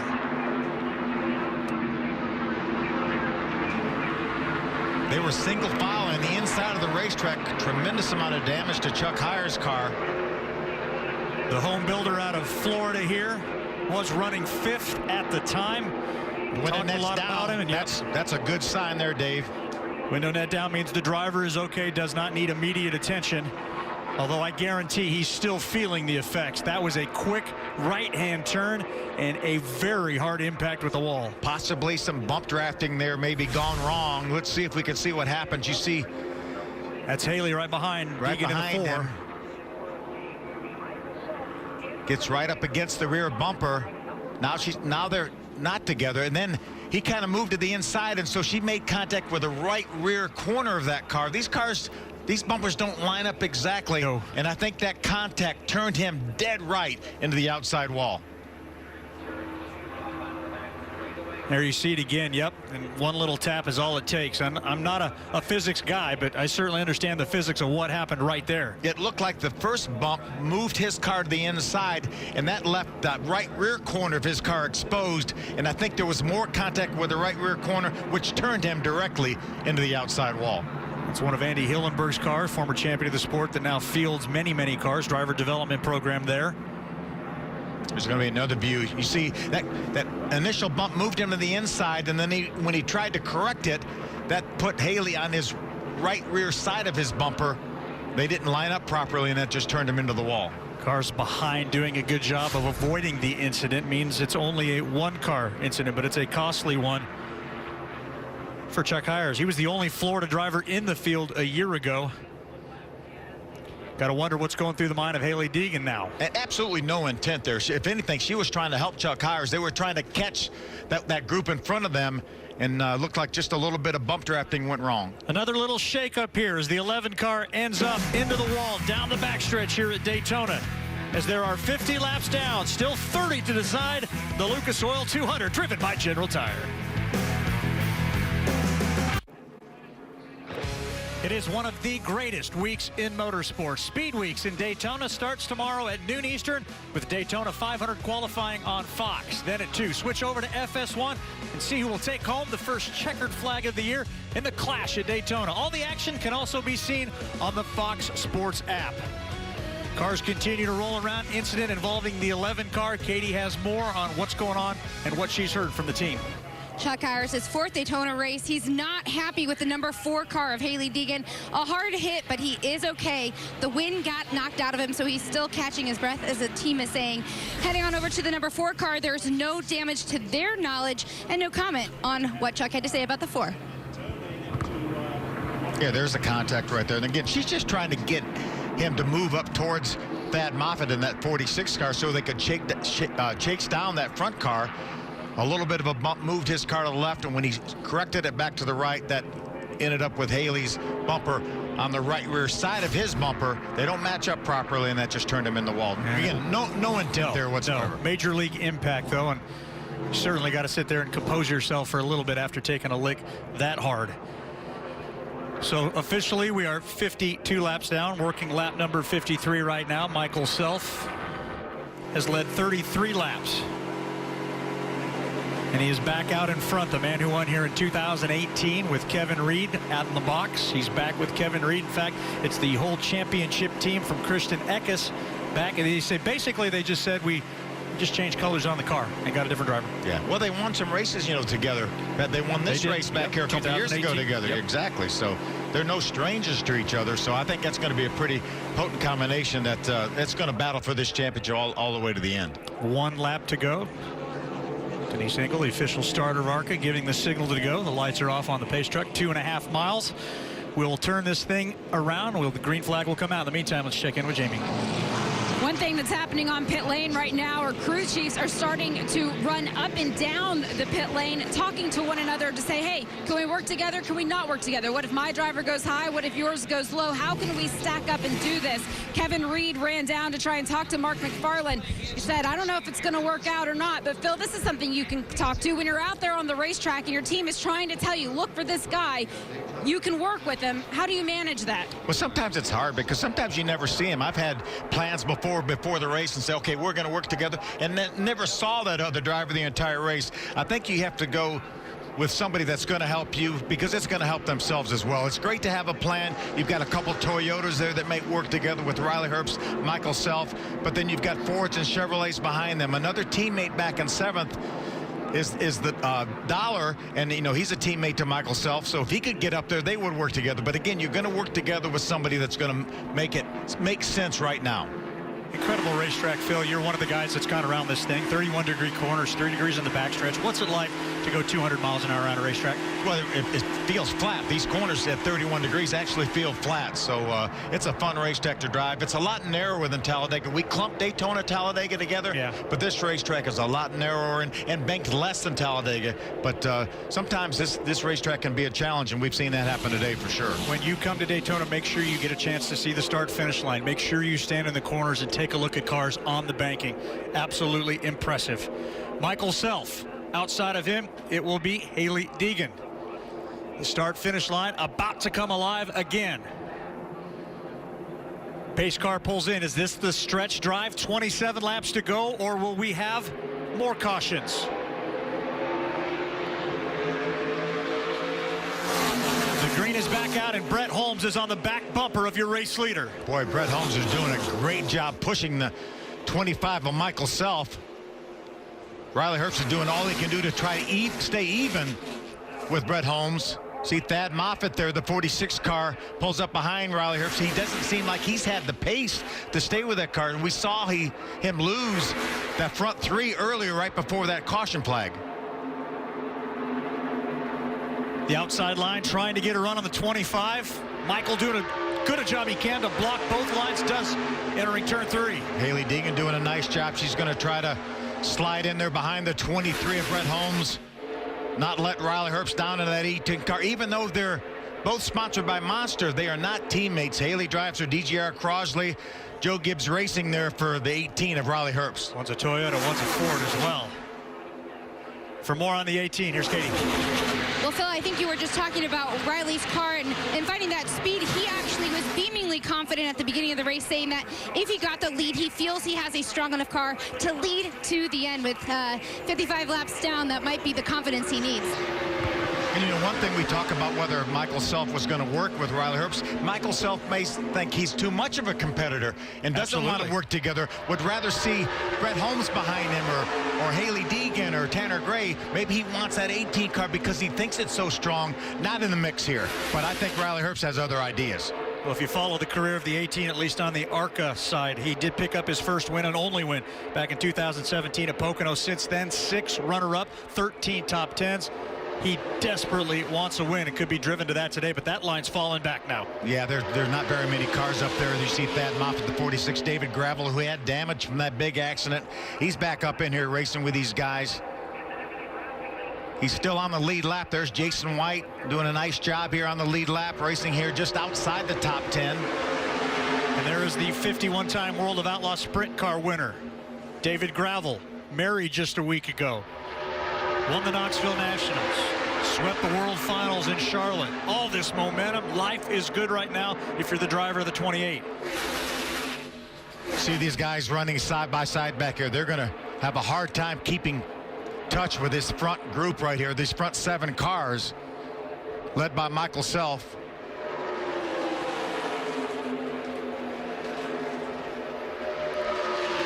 A 7-car breakaway freight train now entering turn 1, and then a pack of 4 machines trying to track them down.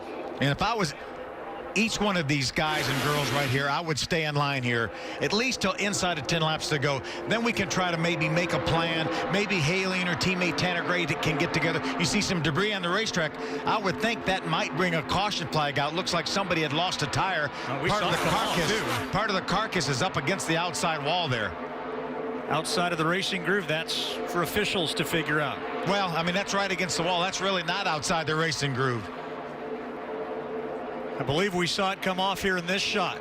You see some debris back in there. And continue to watch. There it is. Actually, it was sitting on the racetrack, and it looked like maybe Thad Moffitt ran over it, and that's what flipped it up towards the outside wall. Granted, these cars are not really running against the wall right now, but the potential is there if they get side by side to be running against the outside wall.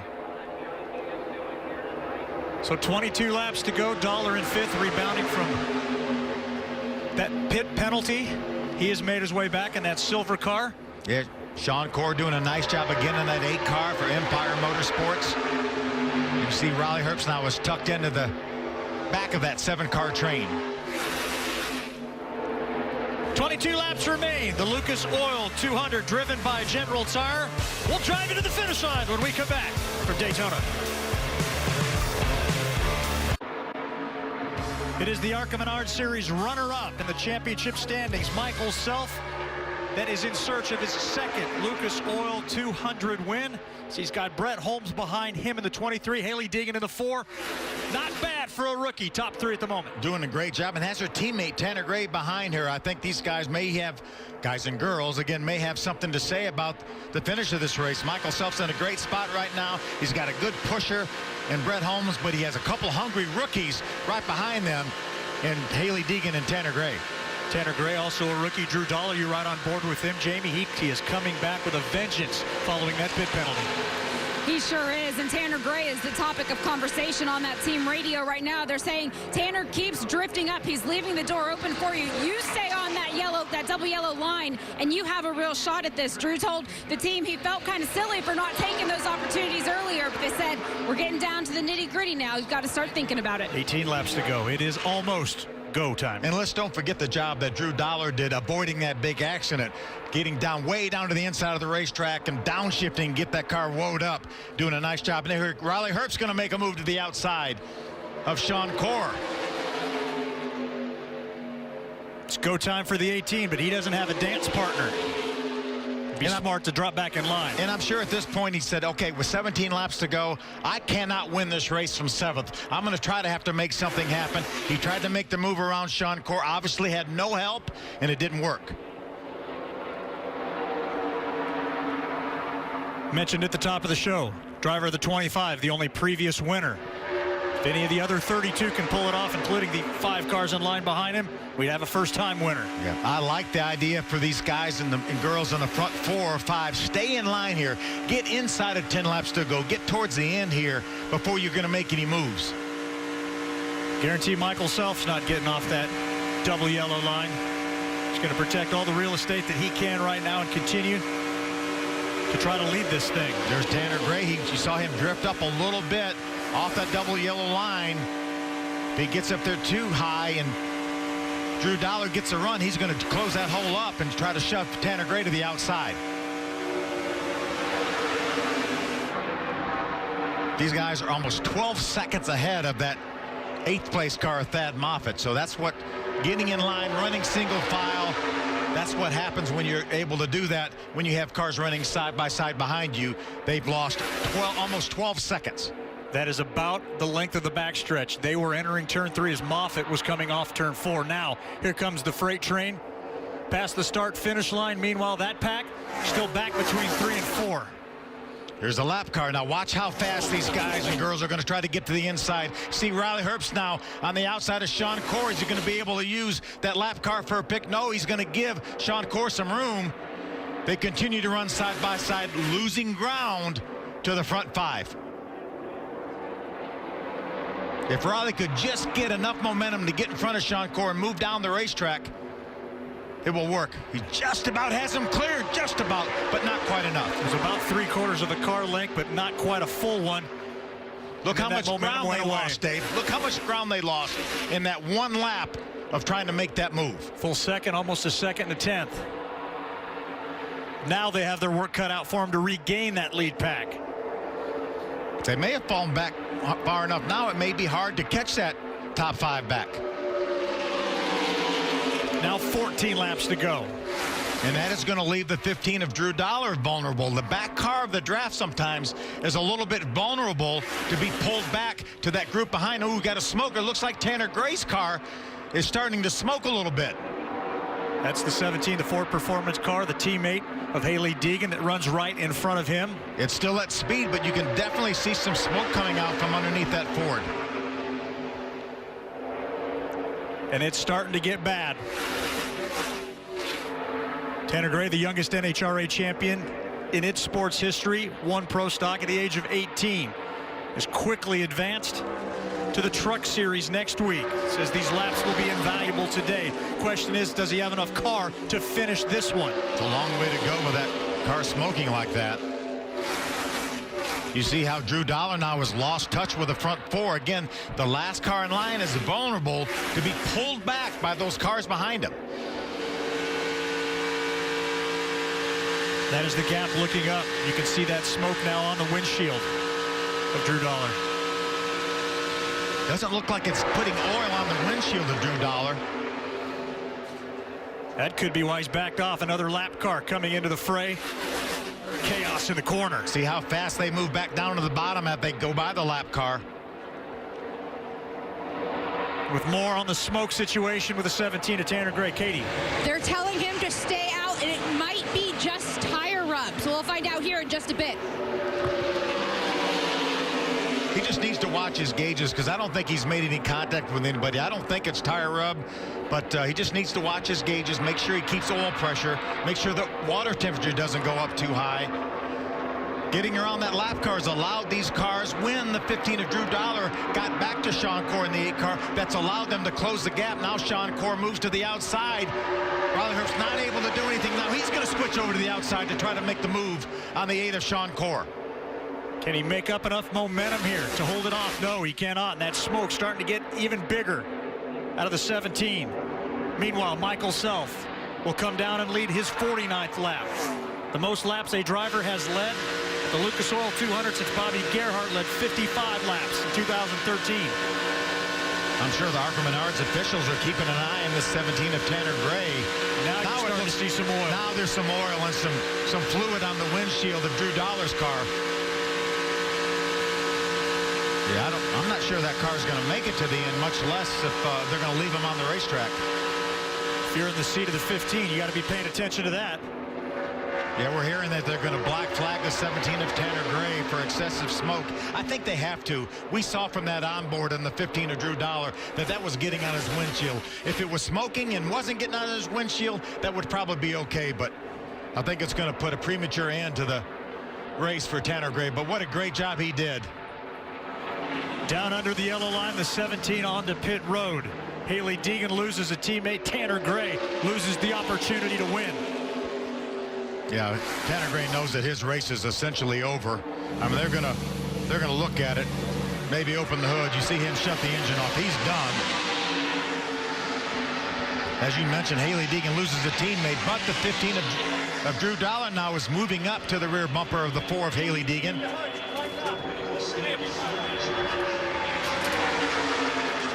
Drew Dollar going full-time with Venturini as the yellow flag comes out. Debris potentially from the 17. Well, there was definitely some debris on the backstretch. Or that debris. We saw that earlier. And again, I think the ARCA officials had to bring this had to bring this caution up, get that debris cleaned up. We saw how much fluid. You see it on the inside of the hood on the 17 of Tanner Gray. There was so much fluid going on Drew Dollar's windshield. I think that's what caused the ARCA Menards officials to say, hey, we've got to put this caution up, make sure the racetrack's clean. A 200-mile race, and for Tanner Gray, it comes to a close inside of 25 miles to go, running in the top 4. Reason we're under yellow, though, big tire coming apart on the car, and there is shrapnel all over the backstretch. Yeah, there's debris all over the racetrack right there. Not sure whose car that was, but that's David Gravel. Yeah, Everything looks good on this side, but we're hearing on the other side, yeah, the door is gone on that car. There was a big chunk of something on the racetrack, and I think that's what it was, the door off that 28 of David Gravel that they ran over, and it splintered that. But if I know David Gravel, that doesn't matter to him. He's a sprint car racer. Things fall off those cars all the time. He says, let me go on. Will he? Find out with us when we come back and wrap up Daytona.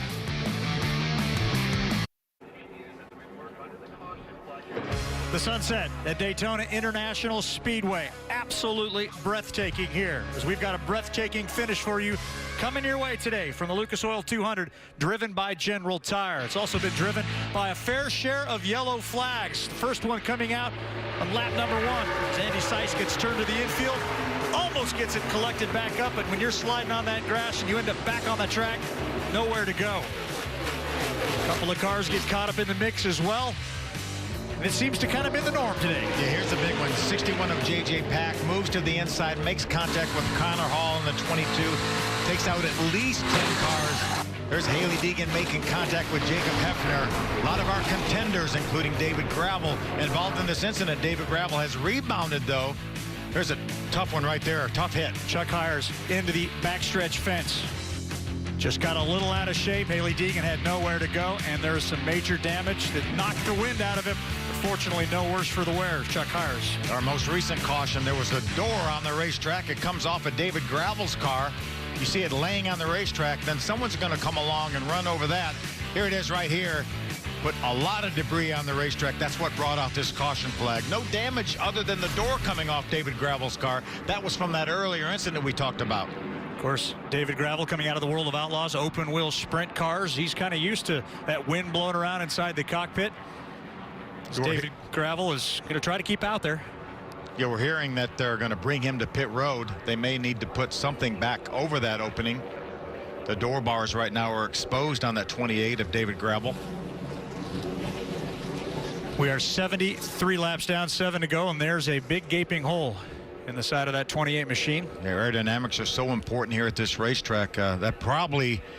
That gap there would probably blow the quarter panel off this car if they left it on the racetrack. So I think the ARCA Menards officials are talking about bringing him to pit road to have them look at it. Here he comes right now. Tough break for a guy doing a great job in his ARCA Menard Series debut, doing so at Daytona. Scored 9th as he makes his way to pit road.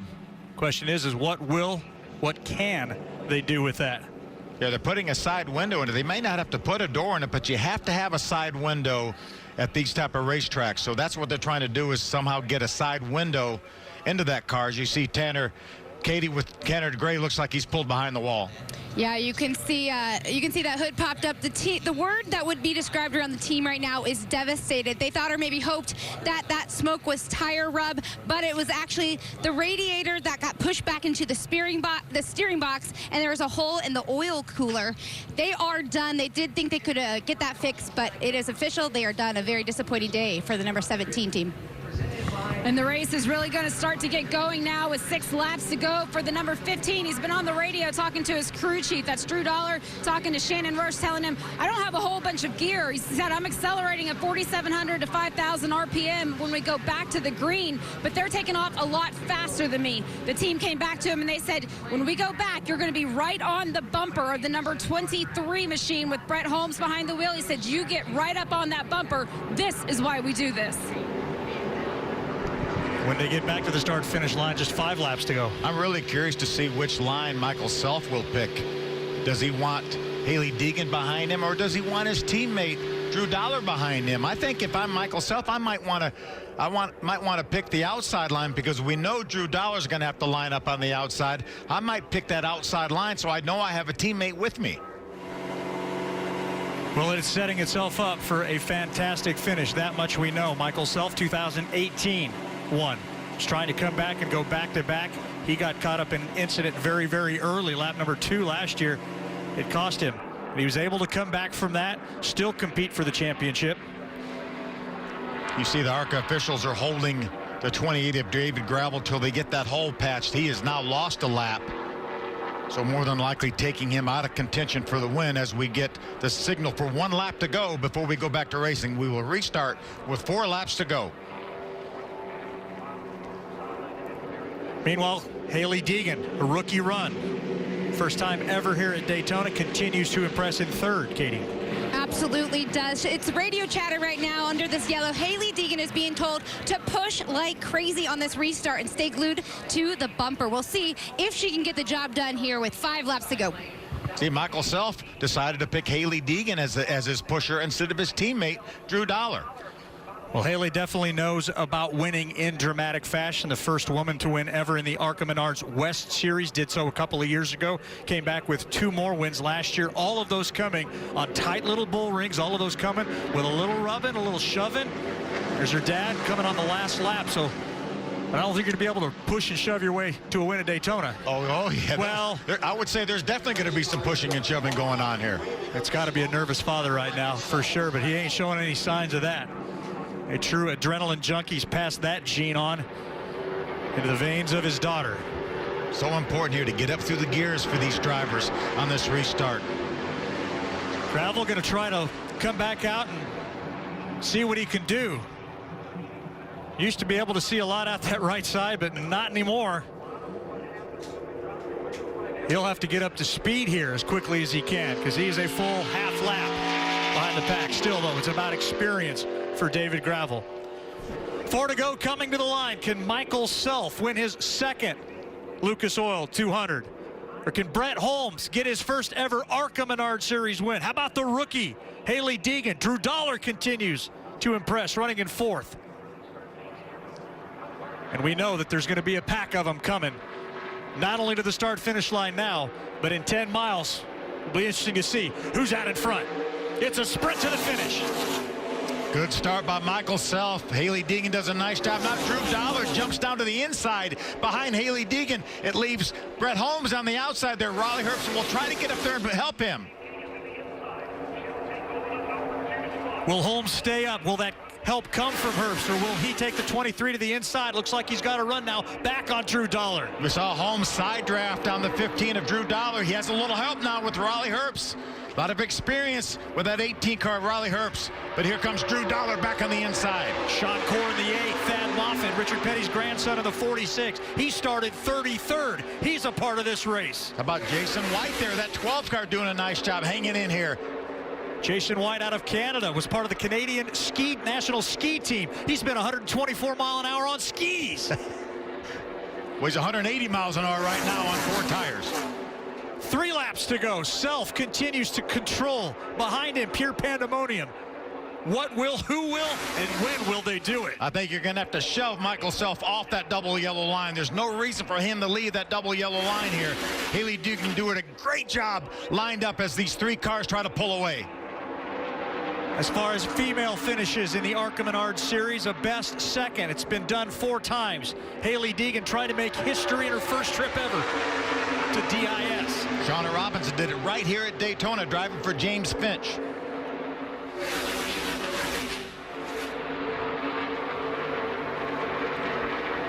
Two laps to go at Daytona. 5 miles for Michael Self to win a 2nd time. Could be a 4-car breakaway. You see these cars running side by side. Now they're trying to get lined up. You see Brett Holmes, that white and blue car, hung on the outside.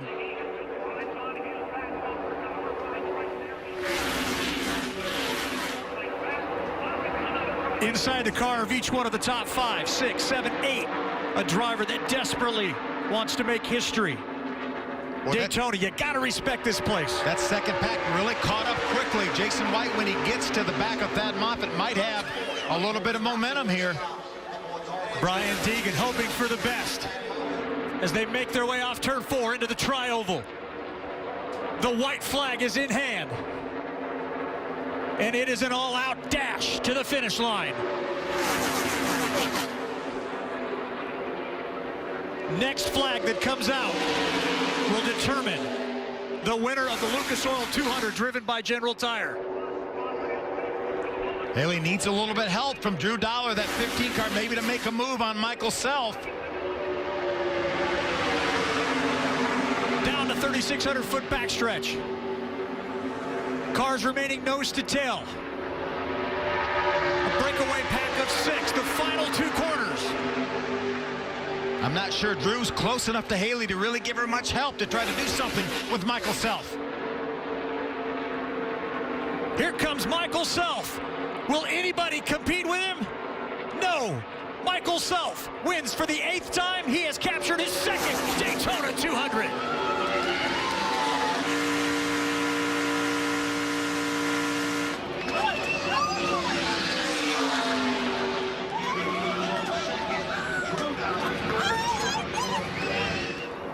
A repeat performance of Kevin Reed and this man from 2018. That Venturini Motorsports team really flexing their muscles once again. Their 4th win as a team, 3rd straight. They've won 7 of the last 9 races, Phil, dating back to the middle of last year, rather. And of course, that man took Christian Eckes to the championship. Leads 60 of our 80 laps here. What an outstanding run by Michael Self. Started from the pole, was up front this entire race. You see Kevin Reed, a pretty happy crew chief right there. He tuned the car that allowed Michael Self to grab the pole position, his first time ever doing that. For Michael, his 2nd career win from the pole. And the first track he's won at more than one time, and it's Daytona. That's a good one to do it at. Yes, it is. Let's go down to Jamie.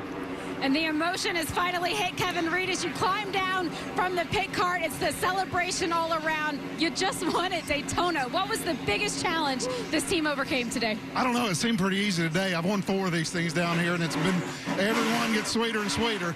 But, I mean, you can't beat a Toyota. Jack Irving, David Wilson, everybody at Toyota give us everything we need to work with. Billy Venturini and Bill Venturini are the greatest owners in the garage. We put them General Tires on there tonight, and they run all 80 laps, and we're going to victory lane. Congratulations, Katie. We're following Deegan, the whole family here right now. They just ran off to go make sure that they could see Haley as she drove by. We have her mom, Marissa, and dad, Brian Deegan. My goodness, you know, you guys were supposed to go into the stands to watch this race, but they stayed in the pit box. Why? What does this really mean to you and the family as a whole? I just felt like we needed to be with the crew and see what calls were being made, and just because we had to be in the mix, and I'm glad we did, because there's a lot of calls that were going down. And she was on the track talking on the radio, and it all just went so good. She said so many close calls, but the team laid it down. The team did such a good job, man. I'm so nervous. You're nervous as mom, Marissa. How would you describe your emotions right now? I'm so excited for her. She did amazing. She crushed it out there. Like, she deserved it. She did good. The team's amazing, and we're so happy to be here. My goodness, all smiles, handshakes, and high fives around here. You would have thought that they won that race, Dave. Now, Daytona rookie, she sure performed like a veteran, but it was Michael Self able to pick up his 2nd Lucas Oil 200 win. He's climbing out of the car, celebrating, and we will talk to him, flexing his muscles today when we come back. There is the thrill of victory. And then there's the thrill of victory of winning at Daytona. Michael Self grabs the checker flag for the 2nd time in his career. And a very happy crew chief, Kevin Reed, the first there to congratulate him. The Lucas Oil results, how about this stat? Every driver in the top 6 matched Michael Self or set a career-best ARCA finish, including that great run by Haley Deegan. Some really great stories here. Drew Dollar with a terrific run, finishing 3rd. Sean Core with his best career finish. Always good here at Daytona. Thad Moffitt, Richard Petty's grandson, gets a top 5 at Daytona. Runners 13 down through 24. That's where Chuck Hires at 19th begins the freight train of cars that had problems today. A fair number of yellows, but when it's all said and done, Michael Self leads 60 of the 80 laps. Perhaps the biggest threat to him winning is Hailie Deegan, the second-place finisher, now standing by with Katie. My goodness, we talk about the victory celebration that was happening in our pit box. I think right now you're celebrating like that was a victory as well. Yeah, for sure. That was a victory for me. Coming to this race, first goal, finish. Second goal was top 3 to top 5. I would have been ecstatic. To come out here, finish second, runner-up. Nothing could have been better for me. Obviously, every driver wants to win, but this was a victory for me. We talked at the beginning of the race that you were slightly nervous. You had to really get into that mindset. How well do you think you actually did? I mean, man, first time racing at Daytona, how could you not be nervous? I mean, everything, this kind of the race, if there's any race you want to do it, it's Daytona, and this was my goal. Okay, this track is one I really want to get a good finish, and so we did that. Definitely completed our goals for this race. We have our next goals to kind of work off. I think we set the bar a little too high for the rest of the season, so I'm going to be expecting a lot out of the rest of the races. You know, the background of your phone earlier, we talked, there is a quote on there that motivates you day in and day out. You are setting what you're doing now for the end of the season. How do you feel that time and time again? I mean, it's a lot of work. There's a lot of work that goes into our racing, whether it's the crew guys in the shop hustling every single day, me going to the sim, training, watching footage, so much stuff that goes into just this 2-hour race, and people understand how much goes into it and how much mentally goes into it. So it's been a work in progress, definitely. Everything that I've been doing the past couple months off season's paid off. Bounty Rookie of the Year, she is going for it. Jamie? And the celebration can now begin in victory lane as Michael Self climbs out. The entire Venturini team is here to give him that Gatorade shower for the second time in his career. He gets to hug his crew chief, Kevin Reed, in celebration. You're a 2-time Daytona winner now, Michael. I know you want to get your family in here. Certainly an emotional moment when you think about ending the season the way you did last year, but coming back now as the first winner of the year, how sweet is this redemption? This is amazing. Oh, man, to start this year off like this, technically to go back-to-back with Kevin Reed here at Daytona, you know, this is unbelievable. Just to come and feel like this is our year of redemption and, you know, to be back with Sinclair and Venturini here. It feels so good to start the year off like this, and it's just such a great day overall. I just can't give enough credit to all these guys right here. This guy right here, Billy, Big Bill, Kevin. What an amazing car. I mean, to have our cars finish 1 and 3, this is just unbelievable. We talked earlier this weekend about refocusing yourself, getting your mind right, ready for the new challenge. How significant was that when you were behind the wheel today? You know, it's big. This place is a little bit different than everywhere else we go. You know, there's a lot that's out of your control at this place, but to come out, and I think to have the car that we did, where we could lead as many laps and where we could hold that lead out front and hold other cars off, you know, it just gives you so much confidence. And what I knew that these guys could already do, but it just makes you that much more excited for Phoenix and the next race that's coming ahead and to have a little bit of momentum. I know the celebration's going to go. One more question. Big kiss right there from Big Bill. Certainly something to celebrate here tonight. Michael, you talked about having not only a good car, top speed-wise, but also having a stable car with the sun setting, the track changing, all the caution period. How important was that to the result? Well, that's huge, and I tell a lot of the younger guys that come here, that's, frankly, sometimes that's more important than speed here. Especially when we got back, you know, 7th, 8th place, we were back a little bit in the draft. A couple times, there's a lot of bump drafting going on, and you got to be able to hang on in that situation. So having a car that's stable, you know, that you can handle, whether you're out front or in the draft, that's what ends you here in victory lane in this car. A 2 for 2 in this car here at Daytona, so that's pretty cool. It's a good car. I'm not going to interrupt any more celebration. Congratulations on winning at Daytona. Well, no doubt some redemption there, some validation as well. How about Michael Self now with his 8th win and his 40th start? He wins 20% of the races. That's pretty good. That is very, very good. And it's going to be a big-time celebration before he heads home already tomorrow, but he's going to be doing so with a very unique trophy. How about the validation for Hailie Deegan? There were questions that were answered with exclamation points. Yeah, I think Hailie Deegan's going to go to victory lane this year. She proved it in the West Series that she's really good on the short tracks. We're going to have some great short tracks. Phoenix might be at our next race here. She might be where Hailie Deegan gets that first win. She's got 19 more opportunities. We mentioned 20 races at 20 different tracks. No repeats on there. Got a couple of road courses like the ARC guys used to go to. We're heading back to those. Got 2 more dirt tracks in Springfield and DuQuoin. Bottom line, You got to have a little versatility if you want to run for the championship in this series. Yeah, and I think the championship for the ARCA Menard Series is going to run through that 25 of Michael Self. He's placed a stamp on it that to win this championship, you're going to have to beat him. Let's go down for our third place finisher standing by with Katie. One person that is not celebrating right now is Drew Dollar, driver the number 15. You said you were disappointed. Why? Yeah, just disappointed. Felt like should have a shot to win it. You know, these guys put a ton of work in on this Toyota Camry, and it was super fast. We were definitely better than third place car. We're first or second there for sure. And these guys, they put a lot of effort into it, and just wish we could have brought home a win there. You're talking about these guys who put in this effort. Venturini Motorsports, this is one that you came on board with here as you're really kicking off a full season as a rookie here, if you will. What have they done to help you out? Yeah, a ton of things. You know, obviously they're bringing fast cars every week, just sitting down with me, watching film, coaching me through everything, got a good spotter, tell me, you know, what I need to do out there. You know, they're just really great to have around. And also Toyota, they're doing a ton for us, you know, between the gym and taking us grocery shopping and everything, teaching us everything. I did see a photo on social media of you guys playing ball. That was super cool this week alone. So congratulations. I know you're disappointed with the third, but a lot of people in their first debut here at Daytona International Speedway would be pretty excited about it. Dave? How about the youngster, 19 years of age, Haley Deegan, 18. Yeah, Katie's right. He has nothing to be ashamed of. He did an outstanding job in finishing third. When he wakes up tomorrow, he'll definitely realize that, getting a little perspective. And speaking of tomorrow's menu, Fox, noon Eastern time. That's when you turn it on. If you want to catch Daytona 500 qualifying, and then switch over to FS1 at 2 p.m. Eastern for that Busch Clash. We had Ryan Blaney talking about testing and practicing those cars today. That's going to be a fun little race. Yeah, and it's always wild, too, and it's so neat to have Busch back and calling it the Busch Clash again. Well, we started with the sun up, but how about that photo of the moon, and how about the celebration that Michael Self and his team will have tonight? Questions about whether he'd even come back following the disappointment. I guarantee a second consecutive Daytona 200 win. That gets his juices flowing again. Yeah, and I think our top three finishers are going to be our top three contenders for this championship. Michael Self, Haley Deegan, and Drew Dollar all running full time here, and they will be contenders for this championship. The NHRA from the Winter Nationals comes your way next. As an eventful day here at Daytona International Speedway has come to a close. It is the Lucas Oil 200. It was driven by General Tire, and following many, many yellows, there was some domination.